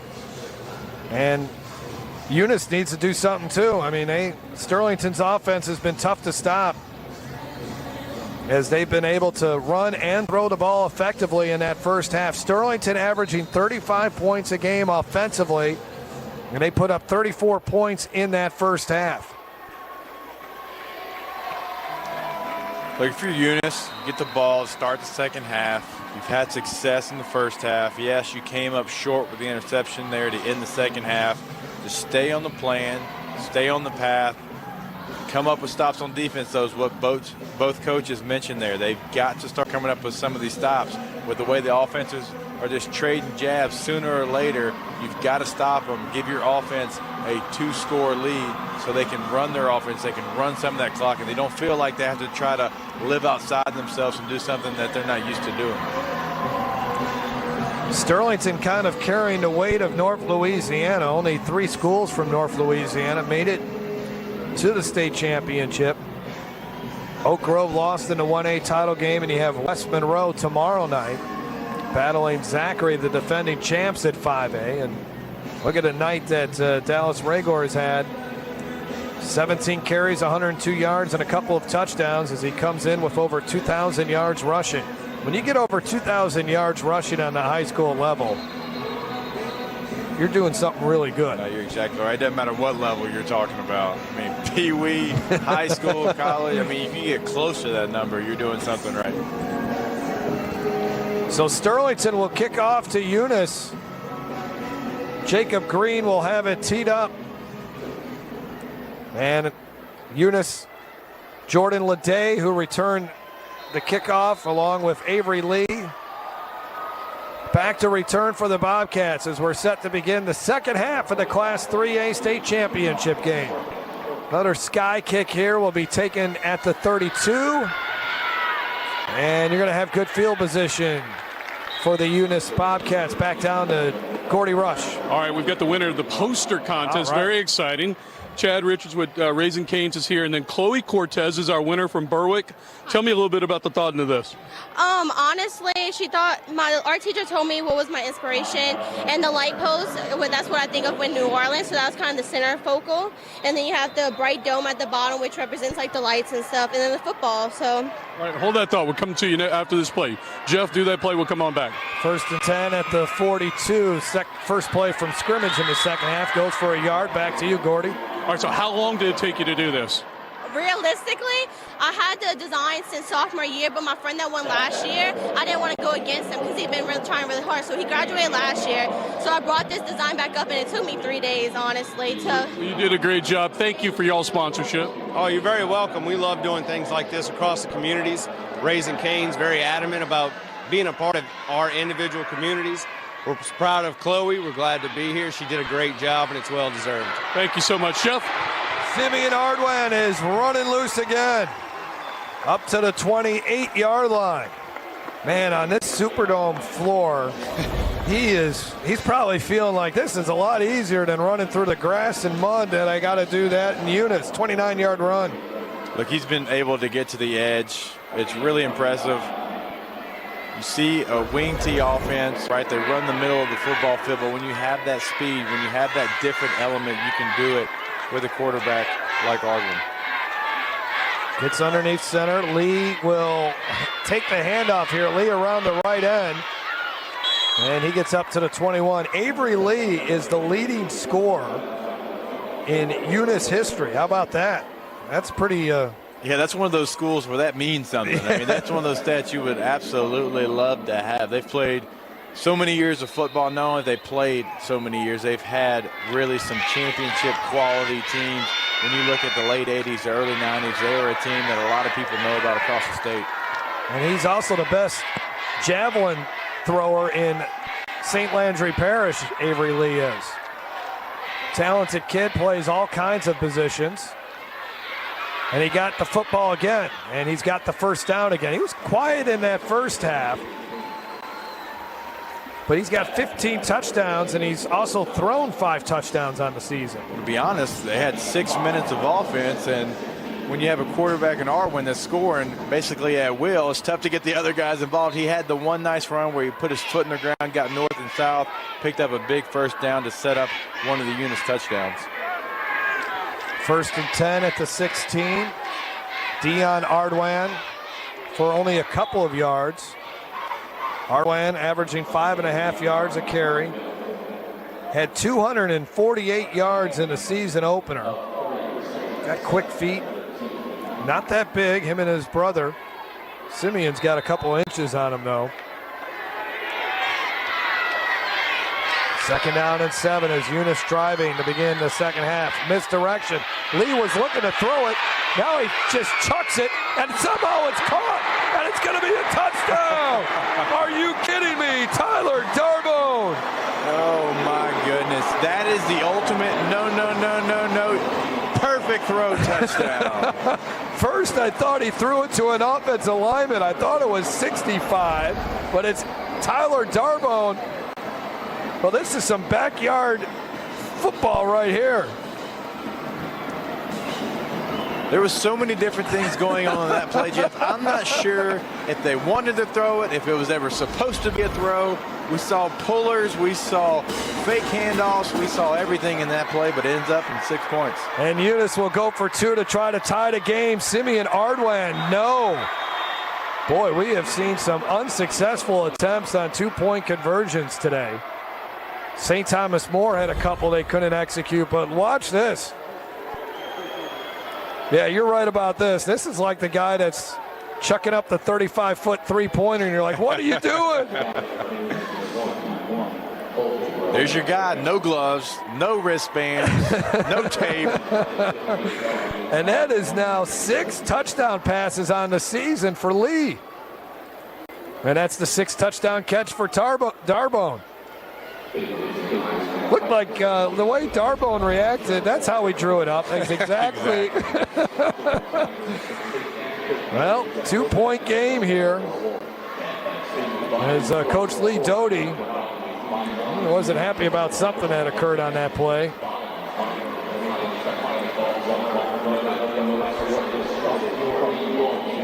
Let's go down to the field and Gordy Rush. Guys, you missed it. Thank goodness no replay for Eunice there. Zach Jobert, offensive lineman, had a chop block 2 yards deep into the end zone, and the ball was caught on the 3. It would have been, a lineman downfield. Lee Doty and his staff going berserk on the other side. That's what I thought it was, Gordy. I thought also, block below the waist or something in the end zone.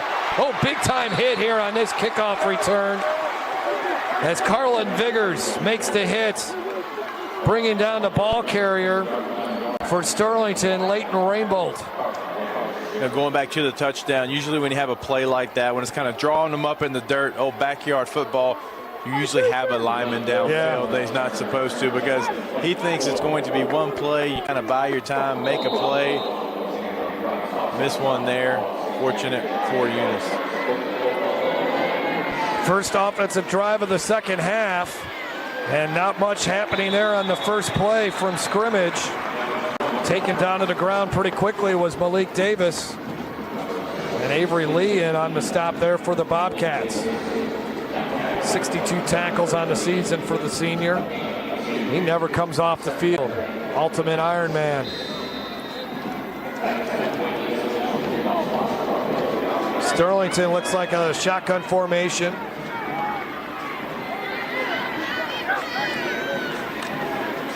Crockett standing in that pocket, drifting away from it now. Boy, he just flicked that ball. He's got pretty good arm strength. Doesn't take much for him to throw that ball about 20 feet out of bounds. But no intentional grounding. And it's 3rd and 8 here. We haven't seen many 3-and-outs in this contest. There is a flag. That might be intentional grounding. Intentional grounding. Number 6, offense, 5-yard penalty. This also includes a loss of down, 3rd down. In high school football, no such thing as the tackle box, right? When you get in the NFL, if you run outside where the tackle's lined up, you can throw it away. Not in high school football, but look how far this ball goes after he throws it. It's just a flick of the wrist. My gosh. You want to make sure it got past the line of scrimmage, I guess. He's seen it on TV happen. The air conditioning must be blowing here at the Mercedes-Benz Superdome. That pushed that ball way out of bounds. They set up the screen. Here's Ragor, and he falls down. And the Bobcats defense, a big 3-and-out. That's what they've been waiting for, right? They've been waiting for a stop. Not only do they get a stop, they get a big 3-and-out. Get the ball right back. Momentum starting to shift a little bit here. Eunice gets the opening kickoff of the second half, goes down, scores, stops. Sterlington 3-and-out. We'll see if Sterlington has an answer on defense. Eunice is going to get great field position, it looks like. Carlin Viggers ready to return for Eunice. Clay Vaughn to punt. And Vaughn, another short, high punt from him, and this is not going to work out very well for the Panthers. And it's going to be down at the 39, and Eunice has a chance here in the third quarter to take the lead for the first time tonight. And the folks from St. Landry Parish love it. It's Coach Lee Doty saying this game is... Look, he's got to call his defense out, right? Hey, you've got to come up with a stop. You've got to bail us out of this situation. Eunice is starting on the 39-yard line. Sterlington went 5-0 in district play. Big wins over Waspin and Union Parish. Uh-oh, a little trickery here. Going the other way. Anybody gonna catch him? That's Jordan Leday. And Jordan Leday all the way up to the 10-yard line. He's the one that returned that kickoff for a touchdown. Gets 29 yards on that run. They've run that play a couple times. Really nice job there on the edge of blocking. He's a go-to guy on that offense, and he's got tremendous speed. This is 1st and goal at the 10. Here's the pitch. Leon Ardwan brought down defensively by Jordan Townsend, who got the interception at the end of the first half. It's a gain of 5.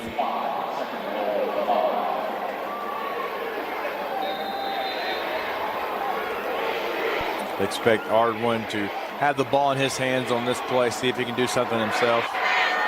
Inside the Cribs Incorporated red zone.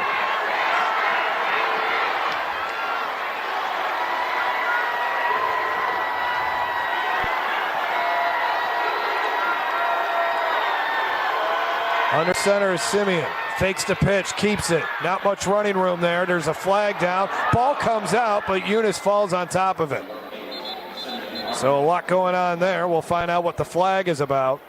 And slow to get up is Simeon Ardwan. Oh, this is not good for the Eunice Bobcats. I'm going to presume Avery Lee is their backup quarterback, but we'll have to wait and see. Yeah, you hate to see that. Holding. Number 59, offense. 10-yard penalty. Replay, second down. Samuel LeBleu called for the holding.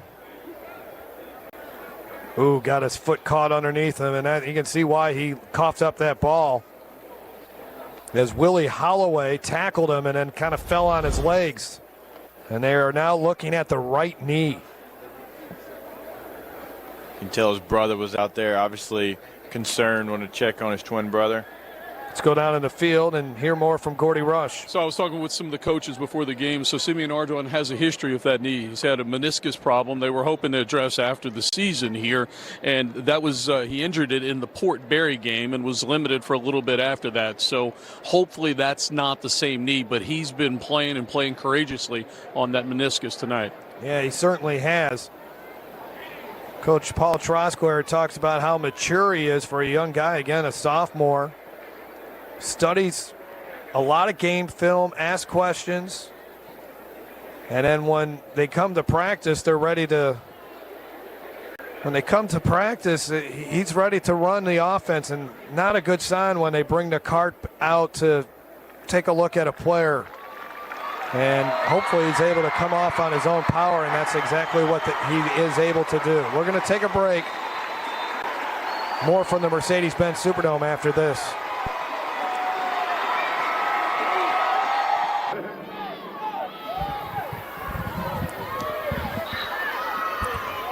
So Eunice will have to, at least for the rest of this drive, continue without their starting quarterback. As Simeon Ardwan, as they take a look at that right knee, it's like got the shoe off. And the new quarterback is Zach Swear. Swear is a sophomore. And he comes into the ball game with its second and goal from the 15. They hand it off to Avery Lee. He's looking to throw again to Darboe. Back in the end zone. Touchdown! Touchdown, Bobcats! Wow! When we looked at the stats of this game, I'm thinking, how does he have this many touchdown passes? He's not the quarterback. He's thrown 9 passes on the season. 7 of them are for touchdowns. How do you let Darboe just get open in the back of the end zone? Yeah, it's a nice play call, right? The tight end gets lost the second time that's happened. The quarterback goes out with an injury. What do? Well, you dial up a guy who pretty efficient throwing touchdown passes. Austin Phillips. Did he catch the? Yes, he did. He got it inside the left upright. And it's a 5-point lead for Eunice, their first lead of the night. Let's take a look at this. This is a really nicely designed play here. Throws a good spiral too, Jacob. Tell you, he's a good javelin thrower. There's one spot on the football field you can put that where it's complete and not out of bounds, and he does it. Back down to the field and Gordy Rush. Well, the good news for Eunice, it's not Ardwan's knee, it's his ankle. And I was watching them, they're going through some flexibility and some movement. They're taping it. So I think he's going to come back in the ball game. So that's definitely good news for Eunice. And you saw the backup quarterback, Zach Swear, give him a hug and say, this is your game, not mine. You look at Paul Trosclair. Talked about it at halftime. Coach Trosclair, a cancer survivor. In 2014, diagnosed with multiple myeloma. Had months of chemo, went to MD Anderson, had a stem cell transplant. He goes to MD Anderson every 3 months for a checkup. Had to miss a game in 2015 because of the medicine he was taking caused a blood clot. Rainbolt's return is up to the 37-yard line. But other than that, he's been on the sidelines every Friday night in the fall for Eunice. One of the legendary coaches, not only in Southwest Louisiana, but the entire state. One of 10 active coaches with more than 200 wins. But a swing of momentum here, right? You go into halftime, Sterlington 34-26. You come out, we hadn't even played 5 minutes yet in the second half, and it's 39-34 Eunice. From the 37-yard line, here's Dallas Rager. Avery Lee, a tackle there before he really got ahead of him going. Still picked up about 4 or 5. I think you got to get back to Rager. It's kind of been a while in this sequence of play since we've seen him, right? He was your guy in the first half. We mentioned his running style. It's been effective. He went away there towards the end of the first half, got a breather. They haven't really had a chance to get him the football back. I would feature him in this second. And he gets the ball this time coming to the right. Spins away from one defender, and down he goes at the 50-yard line. First down, and there is an injured Eunice player. That's Carlin Viggers, another guy they can't afford to lose, and hopefully that's just some kind of contact lens issue, poked in the eye or something. They're definitely uncomfortable. Yeah. Or maybe the rubber pellets get in your eye too. That can be irritating. Look, I can tell you, my rookie year, I didn't wear a visor, got poked in the eye in my first NFL game. Contact pops out. From that day on, I made sure I had a visor on because I was as blind as you could be. Yeah. Could not see. And when you're playing in the NFL trying to pick up Zach Thomas and some other linebackers, you want to make sure you had your contact. Yeah, they're trying to. I'm sure he got something in his eye. So as soon as that gets resolved, hopefully he'll be back out there.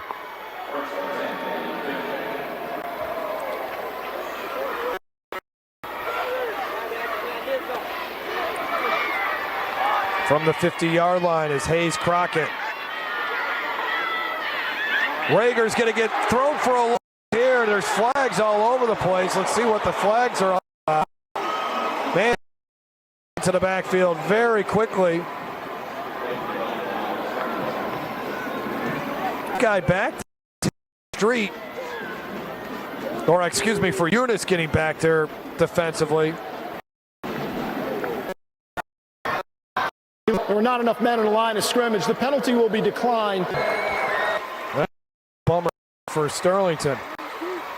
Loss of 9. Nice job by Rager just holding on to the football. They were back there so fast, right? That could have ended in doomsday scenario, the ball on the ground. You live to play another day. You get the ball. Yes, it's second and long, but at least you have the possession.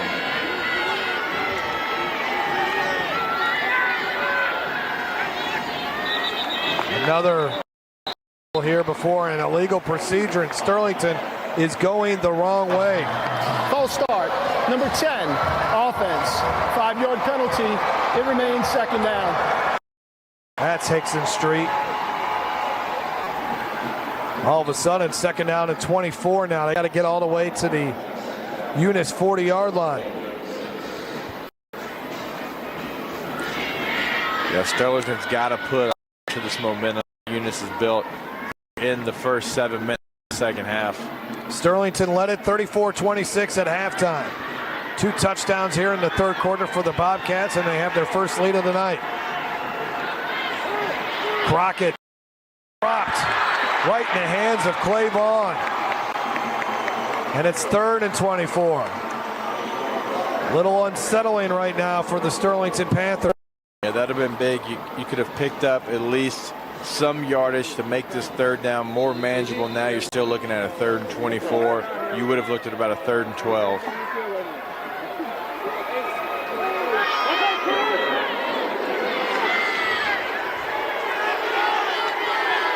Sterlington is 3 for 5 on third downs, but this is a long way to go. You give it to your best. Fight to get to the 47-yard line, but he's 13 yards shy of the first down. And looking like he's about ready to come back out on the field. That is the starting quarterback for the Bobcats, Simeon Ardwan. And it's been retaped. Looking pretty good. Sterlington to punt for the 3rd time tonight. Clay Vaughn has not done very well punting the football. Only averages 34. A fake! And it's incomplete.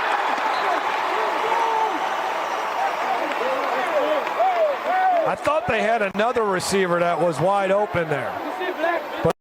pass was incomplete. Thrown by Brody Green.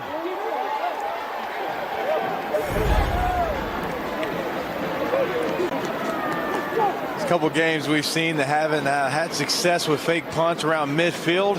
A lot of people have been paying attention to. Here's another one. CJ Colvin was the intended receiver. And now Eunice with momentum and a 5-point lead take over at the Sterlington 47-yard line. Panthers defense needs to stiffen up.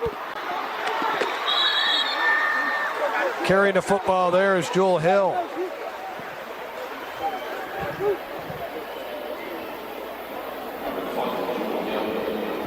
As he gets over to the 40-yard line, that's a 7-yard run. You're right, the Panthers can't give up 7 yards on first down. Now you're second and third. Very manageable for a Eunice offense that lives right in these short yardage situations. Sterlington with that plus 15 turnover margin can use another one right about now. Avery Lee around the right end.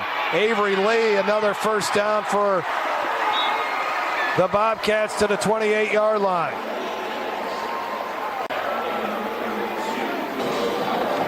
Jordan Townsend on another stop for the Panthers. Great blocking downfield. They've had success with that play really all day long.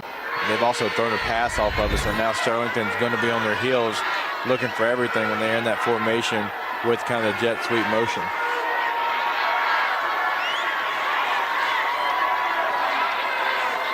Avery Lee gets the carry again. And Avery Lee stays in bounds. Loses the ball at the end. Scramble for it. Could be a Bobcats touchdown. It is. Touchdown, Eunice. Why not in this crazy game? Let's just check the box of something else that's happened in this football game. Now they're looking to see if he was out of bounds at the 3-yard line. They're discussing it. Are the officials?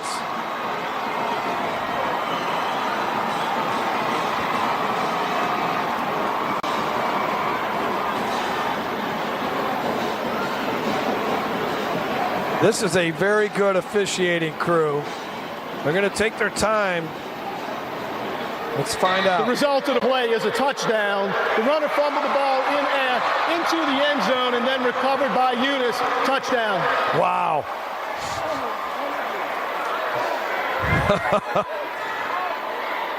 Three consecutive touchdowns. Let's take a look at this one again as they line up for the extra point. Looked like a Sterlington player. Definitely had a chance at it. The extra point try is good. Wow. The Eunice Bobcats.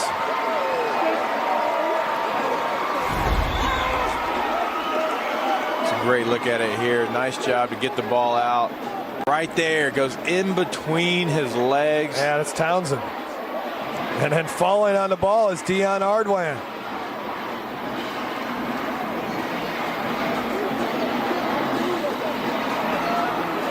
Poked out of there from behind by Trey Edens. And the unlucky bounce and roll for Sterlington. But the Bobcats, it's going their way in this third quarter, and they have opened up a 12-point lead on Lee Doty's Sterlington Panthers.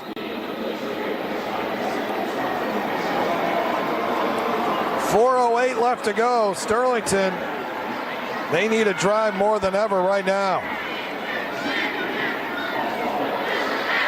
Leighton Rainbow.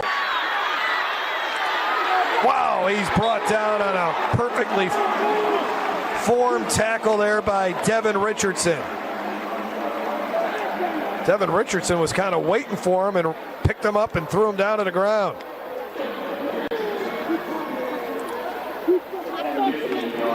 You felt like Sterlington getting the interception right there to end the half, they would have the momentum coming out, right? They would be the team that was kind of juiced coming out of the locker room. Eunice is absolutely dominating this second half right now. 20 unanswered points. Hayes Crockett, the junior QB, hoping things will turn around here with this drive. He keeps it, turns upfield, shows that he can run the football a little bit, gets to the 41-yard line, a gain of 15. Good start for the Panthers.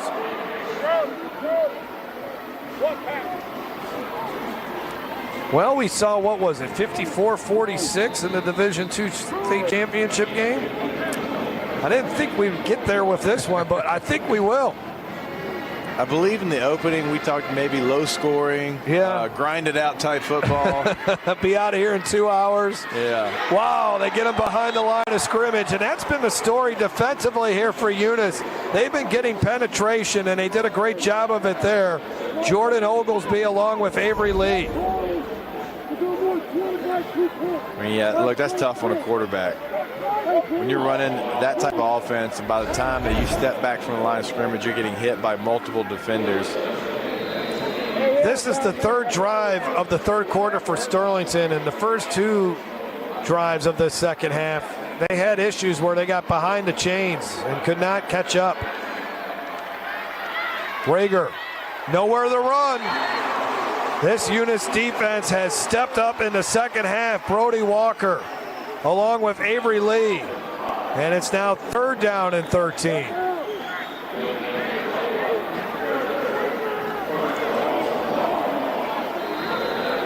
Sterlington had success through the air in the first half, Jeff. Look, at some point, maybe you have to start thinking about going back to it. I know that's not your MO, it's not what you do, but you had success. You were 5 for 5 in the first half.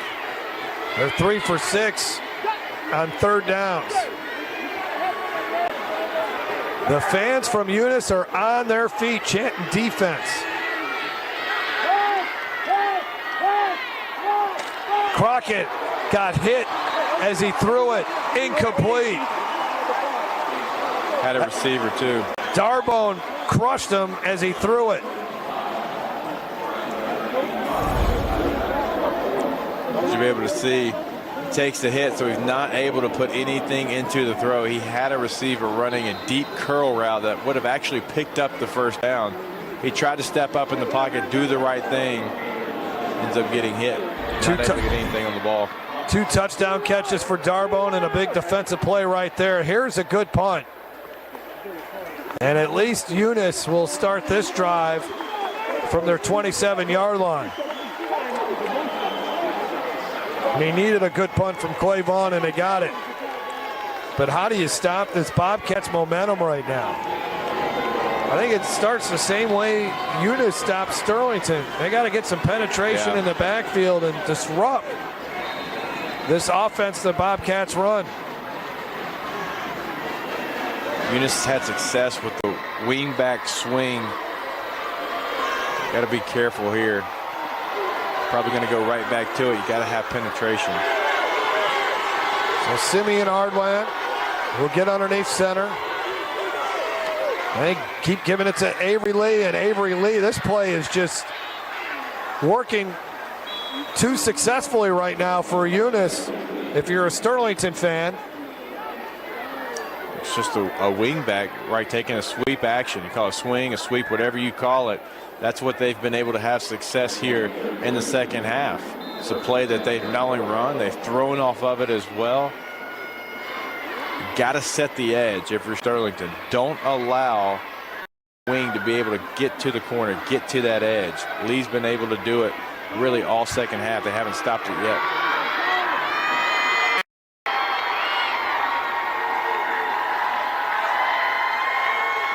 Dion Ardwan up the middle for about 3. Covered up by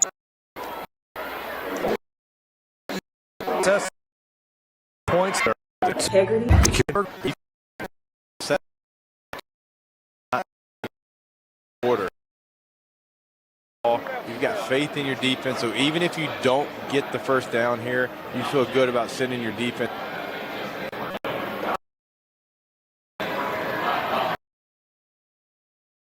Here we go. Basically got to get to the 50-yard line. The quarterbacks, and there's enough of a push to get them the first down. Bobcats keep the football. 178 total yards for Eunice in that third quarter. Sterlington had just 27. That's how dominating of a quarter it was. Eunice got the ball to begin the second half. For 20 on. Fresh set of downs now for Ardwan and company.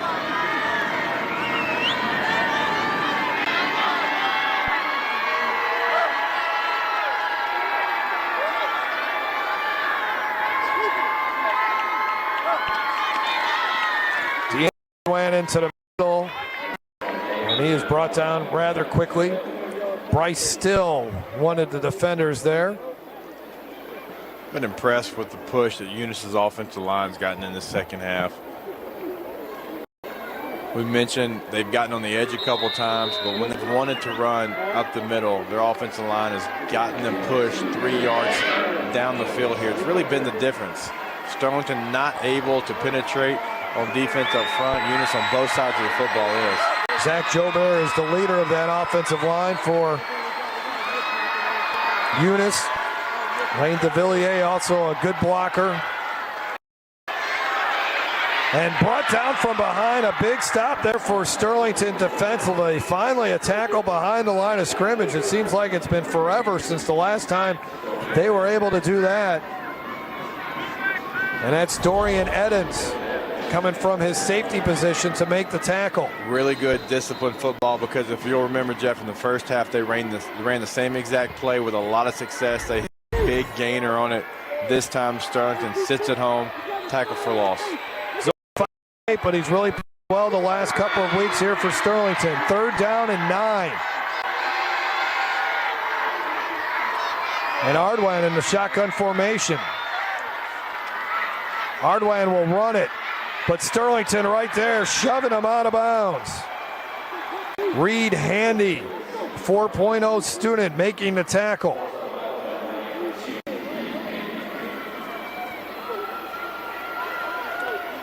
And Eunice will punt for the first time here in the second half.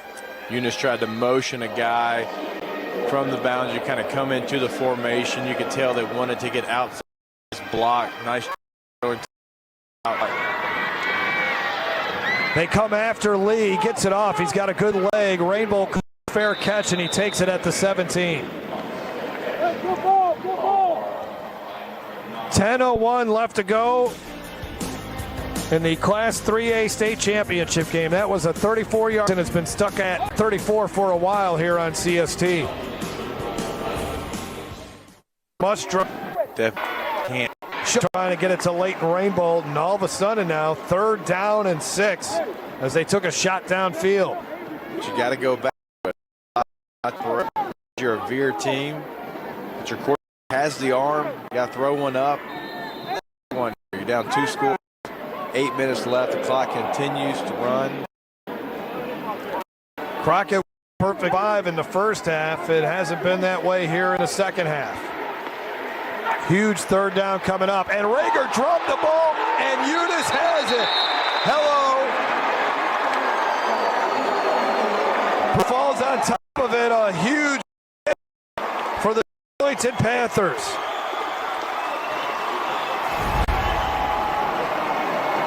See if we can see what happens here. Yeah. Just looked really lackadaisical, that whole play, on such a big play in the game on 3rd down. And the Bobcats are in position.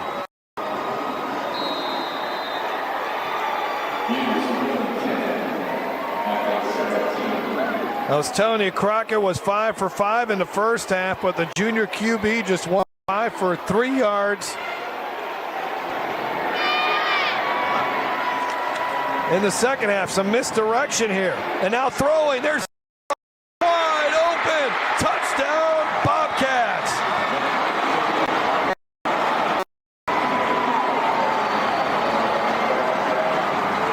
What a second half by Eunice. I mean, they have come out here and absolutely dominated the second half. They've done it in multiple different ways, different players. Darbone, we talked about it. Hey, he's old school, baby. No gloves, no tape, no wristbands. All he does is catch touchdown passes. You would think, this is our first time watching Eunice, you would think he's got like 25 touchdown catches this season. But he's only got 8, but 3 of them have been here in the second half. 27 to start the second half. And it's 53-34 with 8 minutes to go. This is a great play too. Look at a lot of stuff happening here. Cute. I mean, the quarterback pitched it on a toss from a wing. Back pitches it back to him. He's rolling to his left, his opposite hand, turns around, squares around, throws a touchdown to Darbone for his 97th receiving touchdown in the second half. He's caught a 13-yard touchdown pass, a 15-yard touchdown pass, and now a 17-yard touchdown pass. First time scoring 50-plus points for Eunice since that Week 1 win over Opelousas. As Paul Trosclair's offense has been tough to stop, especially here in the second half. And how many times do you after the turnover, you do something a little different? Because you try to catch the defense off guard, and they were able to do that. Good strong kick. This will be returned from the 7. And a good return here all the way up to the 44. Something positive for Sterlington. Zach Crane ran so fast he ran out of his shoe.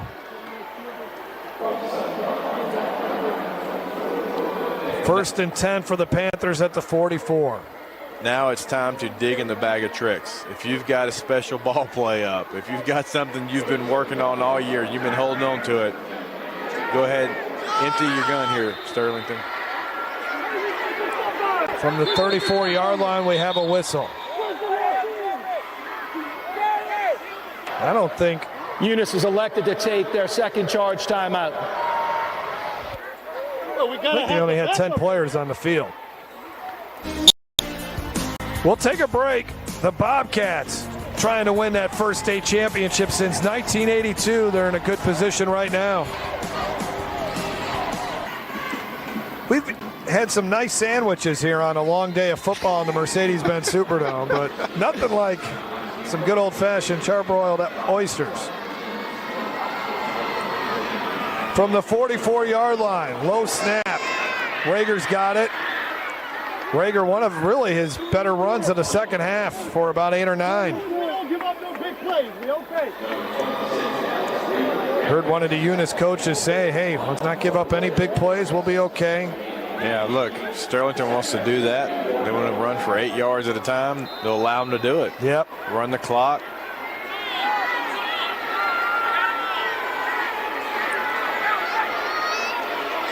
Rager with a head of steam.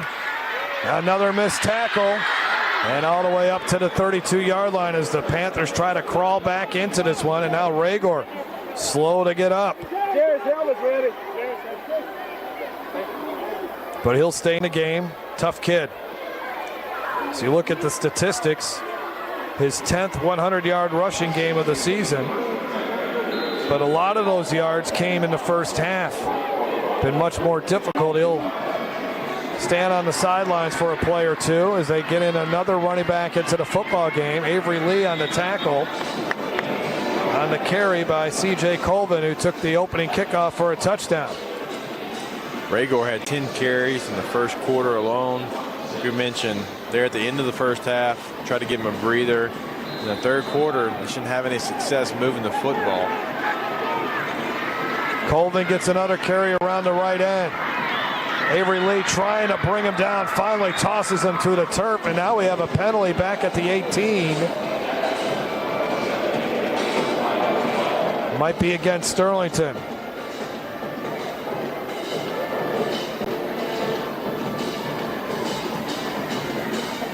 Kind of thrown in a weird position for a flag. We'll see what we got here. Right at the end of the run. Holding, number 9, offense, 10-yard penalty from the spot of the foul. It'll remain second down. Not much has gone right for Lee Doty and the Sterlington Panthers. Flag came in extremely late too, so you wonder if it was something that was, even affecting the play at all, right? Just let go. If you feel like you're losing your guy, let go. I mean, that is a huge killer penalty yet again for Sterlington.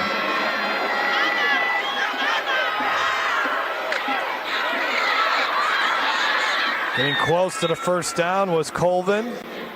Very close. Sterlington, at one point this season, they were 3-2, and Coach Lee Doty said there were a lot of people throwing dirt on his team, thinking they would never really become a high seed in the playoffs and make a run, but they surprised everyone, and here they are, 12-2, but a huge hill to climb right now, as Colvin is running the ball strong, gets another first down on that third down and short carry.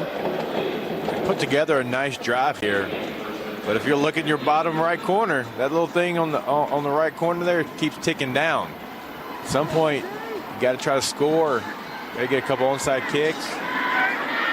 Bouncing off a tackler is Colvin. Getting a lot of carries, the senior here. Usually Dallas Rager and Jordan Townsend. Haven't seen much of Jordan Townsend out there, both offensively and defensively. Yeah, you're right. He was a guy in the first half that came up with a big interception on defense. They ran a ton of fullback dives with him as well in the fullback position. Big hit there as he was met close to the line of scrimmage. Avery Lee. Colvin needs a breather, I think. He's not used to seeing this man at much action right now. Down 3 scores. Clock continues to run. Closing in on 5 minutes here. Another third down. They just keep giving it to Colvin. And he's got it to the 2.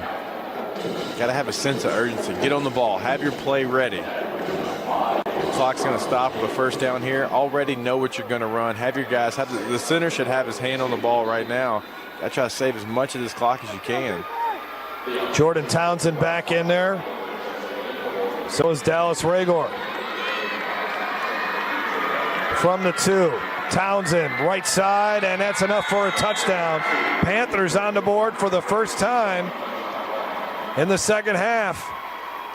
But it took a lot of time for them to get on for that drive to finally result in 6 points. It was a good drive. They needed that, though, in the third quarter when Eunice's momentum was starting to build.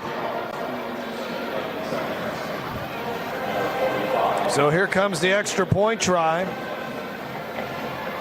by Jacob Green.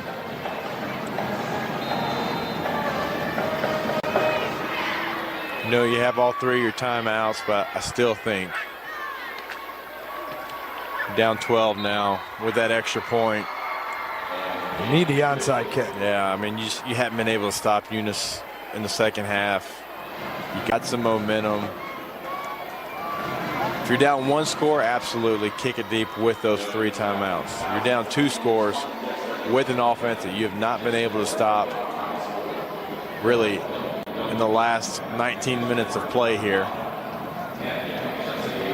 Been a fun day of football inside the Mercedes-Benz Superdome. A-Meet winning the Class 2A championship. University High winning the Division II title. And here the 3A championship game in what we thought would be more of an old school football game. And at times it has been, but there's been some wild plays in this game and obviously a lot of points. So here comes Jacob Green's onside kick attempt. Here we go. Nicely done there. Handled at the 49-yard line.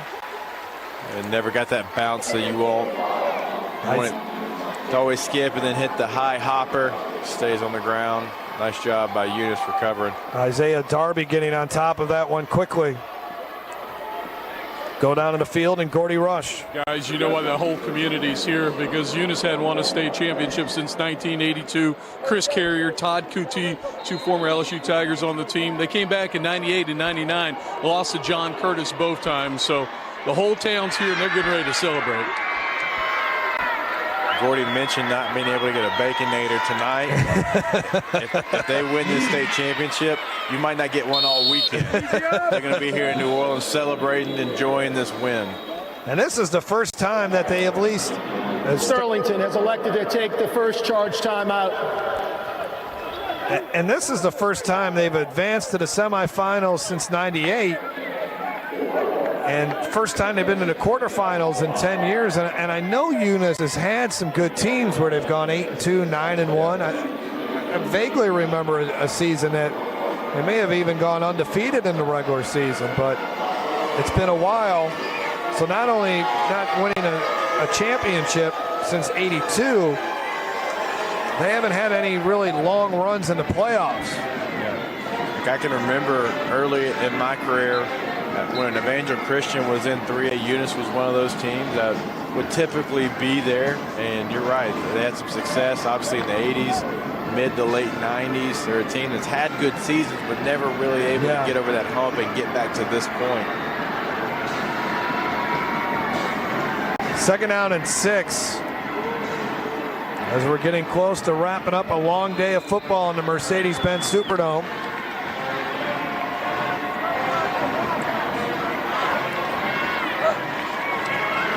They get in the backfield, and they bring them down right away. So 3rd down coming up. Our statistician, a good stat here, Jacob. 262 points have been scored in the 3 games today. Sterlington has elected to take their 2nd charge timeout. And we haven't seen one of those games, kind of like what we saw last year with Catholic and Curtis, or 17-14 kind of game. And I don't know if we'll see it even tomorrow. Because Catholic and Curtis in the rematch of the Division I game, I think both of those teams are better than they were. Yeah, look, John Curtis scored 50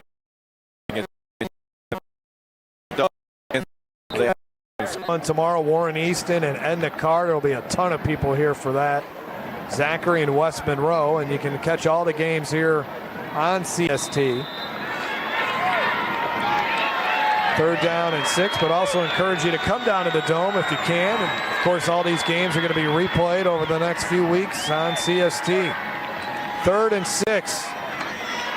And Ardwan is stopped. Dion Ardwan is stopped short of the 1st down by about 5 yards. Sterlington has elected to take their final timeout. And I think Eunice, what do you do here, Jacob? Do you punt it or do you keep it? You get a 1st down, ball game's over, basically. Yeah, you're right. They use their timeouts in this drive. I'd go ahead and punt it. They still got to get 2 scores, right? So they still got to go down, go the length of the field if you have a good punt, score, and get the ball back. They use their timeouts on this drive. The safe play, the smart plays. Go ahead, punt the football.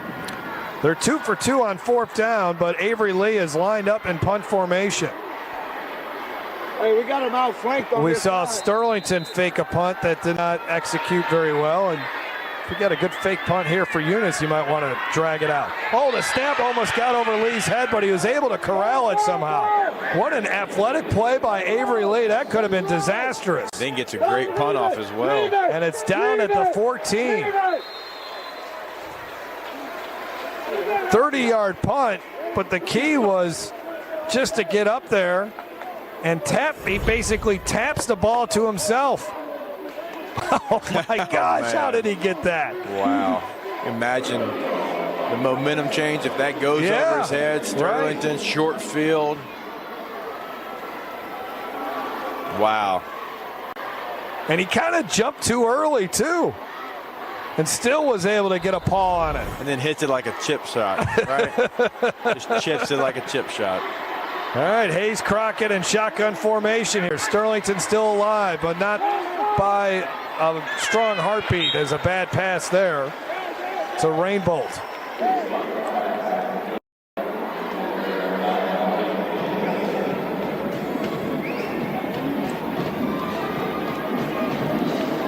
Crockett was so efficient in the first half. 5 for 5, but it has not thrown the ball well at all in the second half. Came into the contest completing less than 50% of his passes. Needs to get hot again. And he's just way off right now. I don't know where he was at.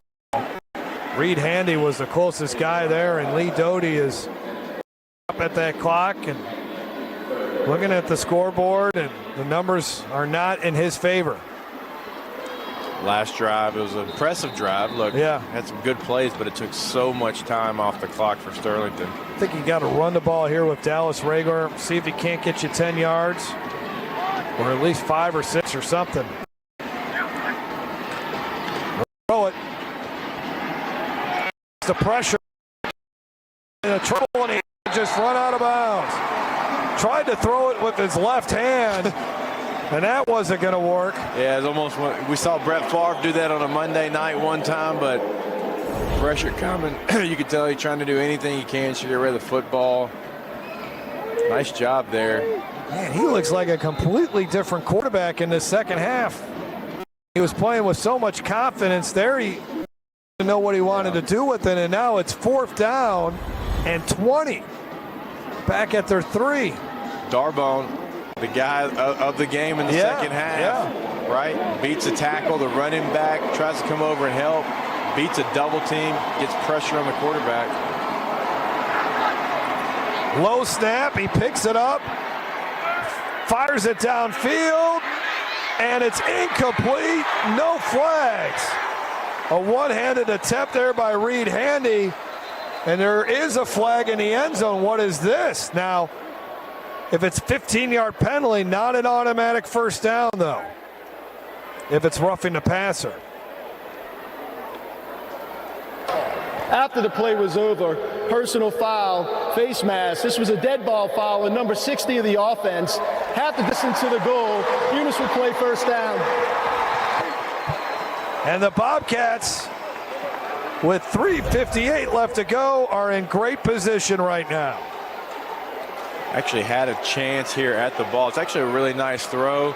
Give your receiver a chance. Not able to get both hands over to try to make a play on that. First and goal at the 2 for Eunice. They have a chance to put up 60 right here as they start this drive inside the Cribs Incorporated red zone. If you're a defensive coordinator, you love defensive football, today might have not have been the best day to tune into CST. Avery Lee walks into the end zone. And I think the celebration can really get started there as all those fans wearing green. A state championship. 1982 was the last time they won one. This clock hits 000. Yeah, it's going to be quite a roar from the entire town of Eunice. Yeah, it's going to be a lot of green in the French Quarter tonight, and it's not Mardi Gras. The extra point try is no good. So, still a 3-possession game, but a miracle would need to happen for Sterlington to come back and win this game. 100 points in this ball game. 100 points. Did not anticipate that. I thought after the U-High St. Thomas More game, we just kind of settle into this one. Look at that Prep Classic fact in the 3A. The higher seed has won the title game in each of the last 4 years, and 40-plus points have been scored in each game. Last year, West Feliciana was the state champs.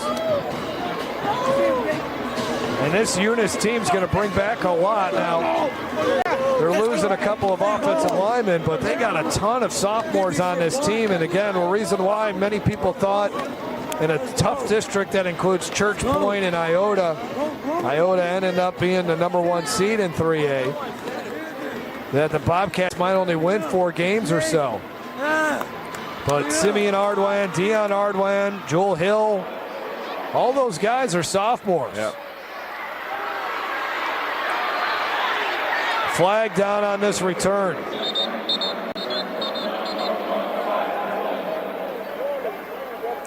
Lost by 1 point to Iota in the regular season finale.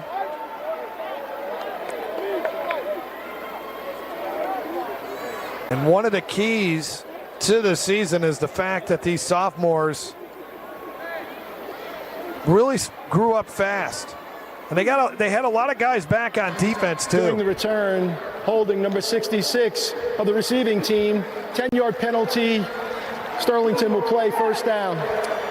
It's just really fallen apart for the Panthers in the second half. And you alluded to it, I think, earlier in this quarter, Jacob, the fact that they had a lot of momentum going into the locker room, getting the interception to prevent Eunice from scoring right before halftime, and it just never carried over. It seems like a long time ago, but they went into the locker room up 34-26. They got the stop that they wanted right there in the goal line with the interception. They had so much momentum, and Eunice just destroyed that coming out in the second half, never really stopped. They set up the screen, and C.J. Colvin will get up to the 45-yard line. And let's go down to Gordy Rush. Principal Mitch Ardoin again over at Eunice. Coach, let's talk about Coach Trosclair, a cancer survivor. What does he mean to this community? Oh, my God. Coach Trosclair, he's such a fixture of the community. He's the heart and soul of Eunice High School. It's unbelievable the amount of dedication. As much as he's gone through, never complains. Hardest worker out there. Like I said, everybody looks up to the man. And for him to come in here tonight and win a state championship, he's the type that's not going to brag, but it's got to be special for him. Especially coming into the season, not expecting to do much, and then ended up here. It's choking. He deserves it. He deserves everything he gets. And Jeff, I'm doing an interview. That means somebody scored, so take it away. 55 yards from Hayes Crockett to Reed Handy. I mean, in stride, Jacob. Yeah, look, we've talked about his arm, right? When Crockett has the time, he's got the arm to make all the throws. Obviously, you're a Veer team, but this is an impressive throw.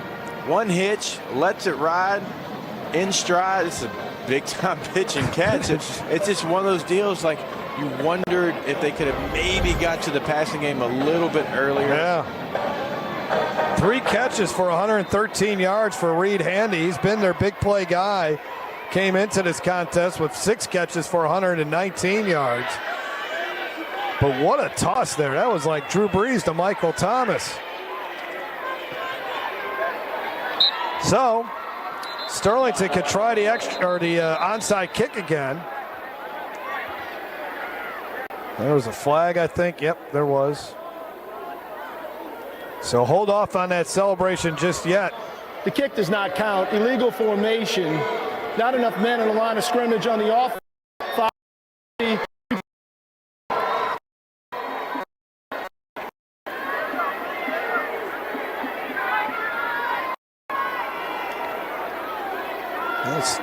Sterlington is bringing out some other personnel. It really doesn't matter whether they go for, might as well go for 2, at least a 10-point game in case you get an opportunity to get 2 more positions and have to kick. That's what we need. Beignets better be here if we have it. Run the screen here to, well, I don't think we have overtime unless we get a couple of missed extra points from Sterlington. So we'll see another onside kick attempt.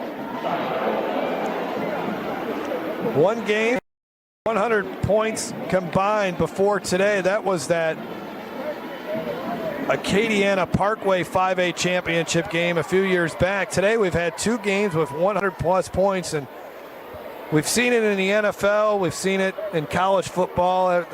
The days of the games in the teens, single-digit, those days are over in today's football, and we're seeing it now in high school football, even from run-oriented teams. Yeah. No, you're exactly right. I mean, when you take a look at some of the scores we've had here today, it's just become the norm, right? Almost a normal game now is a 35-32 matchup. That's almost a low-scoring contest. Better hop on the onside kick. This thing's bouncing around.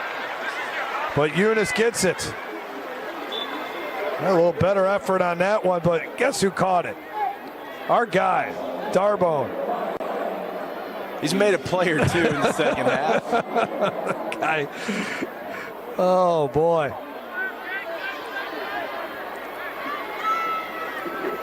I'll tell you why he caught it. He doesn't have the gloves on. That's why.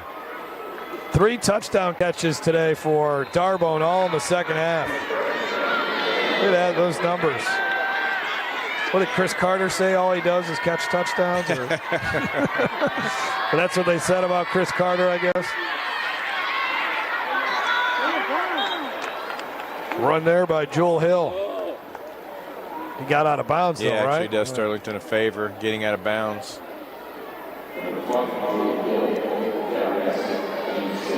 6-yard run.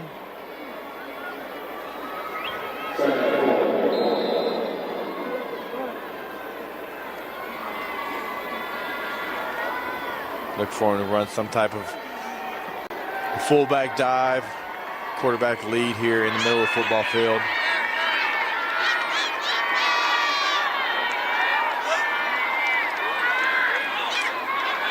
Jewel Hill, that time he made sure he stayed in bounds, gets a couple.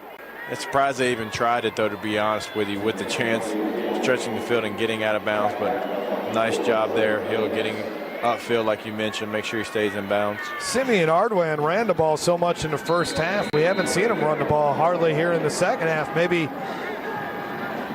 again, a lot of this offense is based on the read you get, right? I mean, so it's not like, so Simeon Ardwan's noticed that Sterlington's trying to take him away, so he hands the ball off to Avery Lee or Jewel Hill or Dion Ardwan.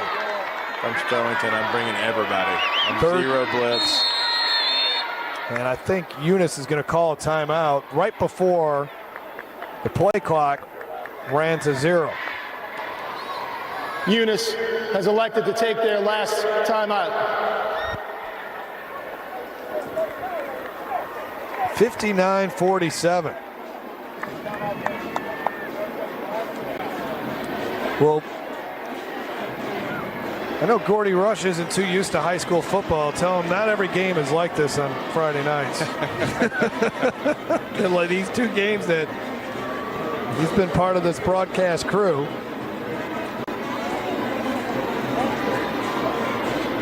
That turf has been worn down today with all the action up and down the field. Seen some big plays, even in the Amy Welsh game. Terrific high school football action today. Well, can Sterlington's defense muster up a stand here and attack or something like that?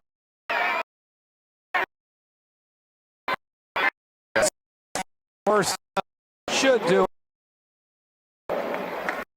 They initially stopped him, but then a little help from the running back, pushing him forward. The old Bush push. Yep. Which is supposed to be illegal, and every offensive staff has it up in their playbook. They certainly do. A high school, college, pro, you name it, it's done. Victory formation here for Eunice. Sterlington has no timeouts. And the Panthers are going to finish runner-ups once again. They won the state title in 2016. For Eunice, they'll be adding a second state championship trophy in football in their trophy case. Sterlington runners-up in 2002, 2003.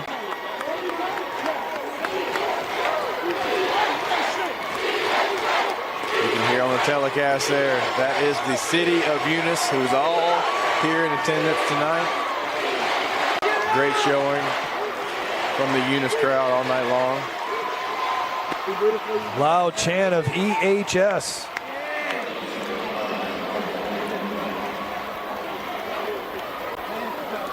Well, so far the state championships have been dominated by Tangipahoa Parish and the Acadiana area.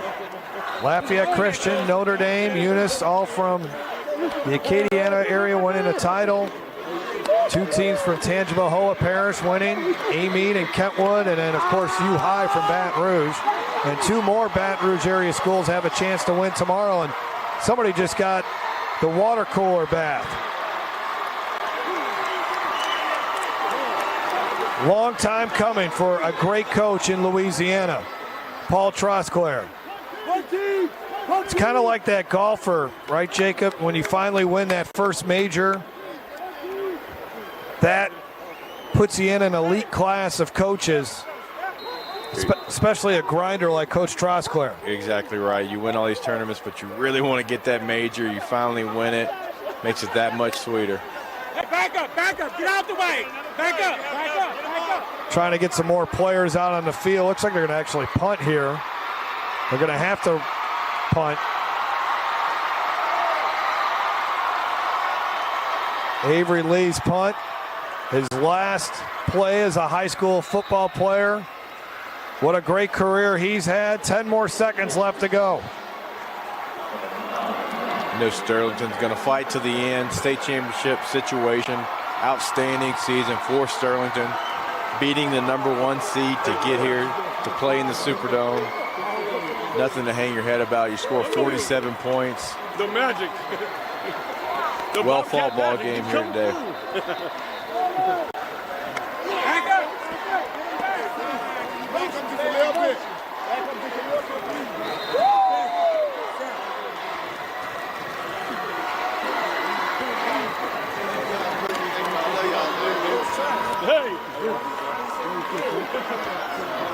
Seeing some of the excitement there on the Eunice sideline. A long time coming.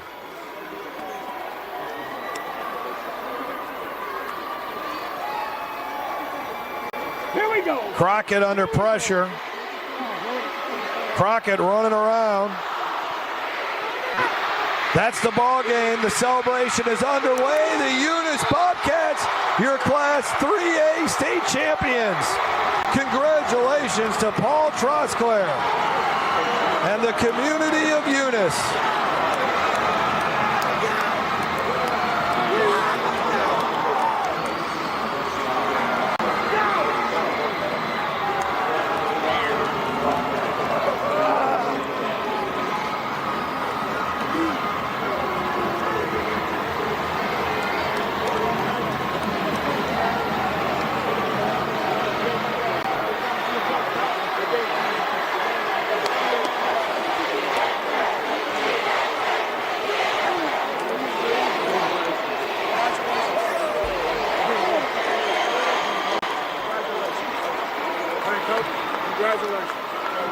We've seen a lot of blue blood programs win state championships this weekend. Kentwood, University High, Notre Dame. But it's always something special when a team like Eunice, who hasn't been here in a long time, gets that state championship, and to see the excitement not only with the players but with the fans, the parents, cheerleaders, the band. It's something very special. Look, to me, I've been other places in this country, and it just means a little bit more. They say that in the SEC, actually does in the state of Louisiana. Such good football is played within the state here. So to be the best team in your classification, it means something to everybody involved. I mean, listen to the city of Eunice. This is something that everybody in that city throughout the town will enjoy. Especially in a classification like 3A. And when you look at it, there's 7, 8, 9, 10 different teams can win it.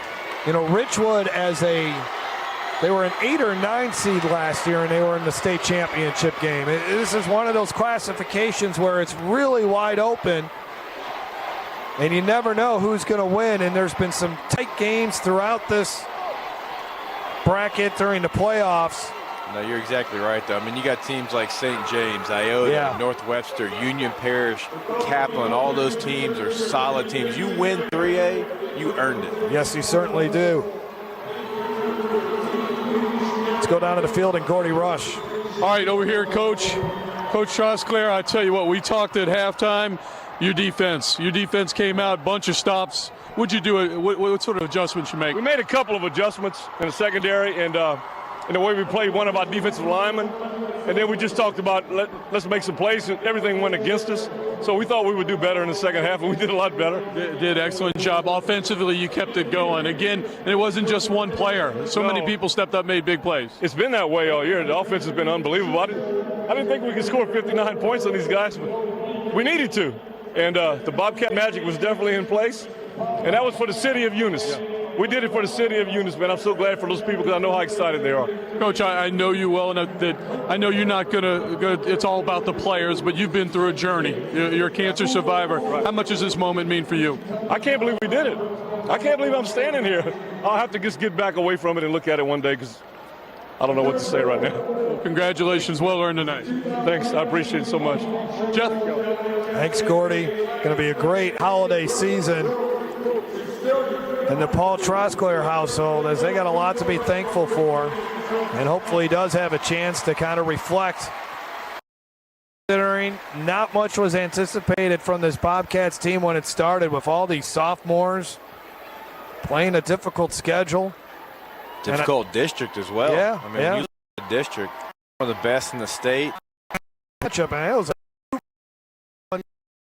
they played brutal touchdowns. Nearly beat Wassman in the second round, but after that, they've been playing pretty good, beating Madison Prep by a lot, and they shut out Kaplan. And here, as Coach Trice said, now 59 points here to beat a good Sterlington team. Look, when you have a young football team, really first time in the playoffs, you got to go through some of those learning curves, right? And they did in the first 2 rounds. A runner-up trophy, and again, Sterlington only the second program in the state of Louisiana to make it to a championship game in 3 different classifications. Bell Chase is the other. Let's find out who the most outstanding player of the game is for Sterlington.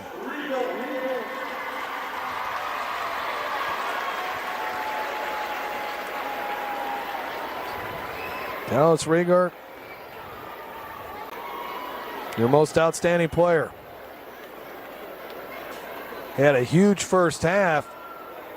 They slowed him down a little bit in the second half, but what a great season for him. Over 2,000 yards rushing,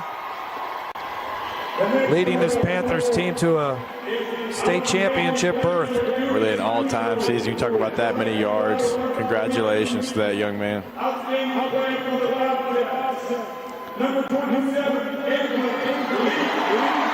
Avery Lee, program kind of player, right? That's a throwback high school football player. Does it all, punts, runs the football, plays linebacker, gets the most outstanding player of the game, threw a touchdown pass that I think he still doesn't know how he did it. Threw 2 touchdown passes actually in this game. Look, this was one of those deals where Eunice could have had 3 or 4 guys get that award. Yeah. I don't think anybody could have complained about who got it. Total team effort today from the Bobcats. And now they claim that 3A trophy. And what a moment for Paul Trosclair and the Eunice High School and the community of Eunice.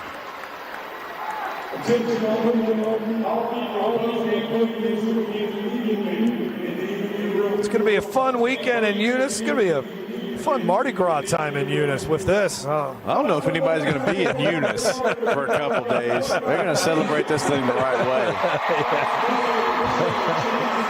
Yeah, take your time getting back. Have some fun in New Orleans tonight.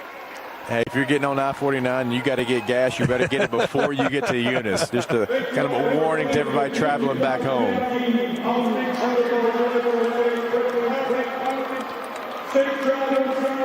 Wow. What a terrific football game as the Bobcats get it done.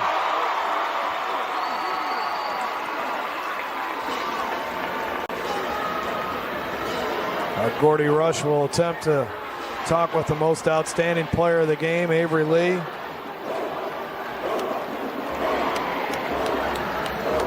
Gonna ask Avery Lee how he caught that one punt snap. It's like he had the force and he just stopped it.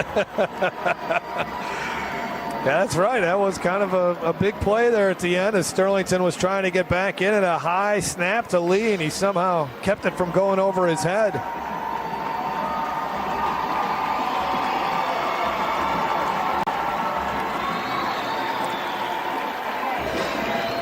All right, Gordy's got Avery Lee. All right, our most outstanding player. Congratulations. What a great team effort. Thank you. It's everybody. Everybody's outstanding. It's not just me. I'm thankful for the family that I was blessed with. I couldn't ask for more. Let's talk about the defense. Defense got it done in the third quarter. Talk about some of the adjustments you guys made. We didn't make no adjustments. It came out harder. We fixed a little bit of mistakes, and we just bust ass. How about the smile on Coach Trosclair's face? It meant obviously a lot to him tonight. I'm glad he's smiling. That's all I wanted to see from him. All right, finally, how do you feel? I mean, you play linebacker, wing back, you punted, you took out the Gatorade. Are you ready for an ice cold bath, or what you gonna do tonight? I don't know. be happy, I guess. Congratulations, man. Thank you. Avery Lee, congratulations, Jeff. What a game for that young man. He was quiet in the first half, but had a huge second half as the Bobcats as a team had a big second half. After being down by 8 at halftime, they stormed it out of the locker room in the third quarter, and they win the Class 3A state championship. We'll take a break and then wrap it up from the Mercedes-Benz Superdome after this.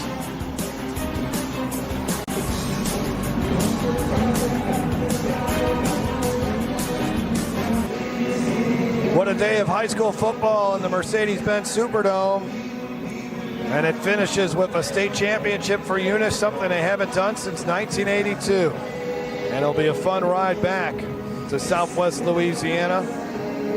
Jacob, what a fantastic game. It started off crazy with both teams returning the opening kickoffs for touchdowns. And then we saw some crazy plays throughout the contest, but I never would have envisioned when Sterlington was up by 8 that Eunice would just dominate the second half like they did. I'm right there with you, and you mentioned we had so many crazy things. You mentioned the kickoff returns. We had a bunch of block extra points. Yeah. We had running backs throwing touchdown passes to tight ends. We had everything and more in this football game. We saw Sterlington fight till the end, hits a big home run pass there at the end to try to get back into the football game. A couple onside kicks. I mean, we literally saw it all, but at the end of the day, it was the Eunice offense not being able to be stopped, right? They just continue to put their best foot forward. They did it a number of different ways. They had multiple guys contribute to this offensive kind of game plan that they had. They are a wing T team, but they did some things today that kind of threw a wrench in the plan of Sterlington. Really nice job all the way around. And bad news for the rest of the 3A. A lot of these guys are coming back next season for the Bobcats. That's going to do it for our coverage.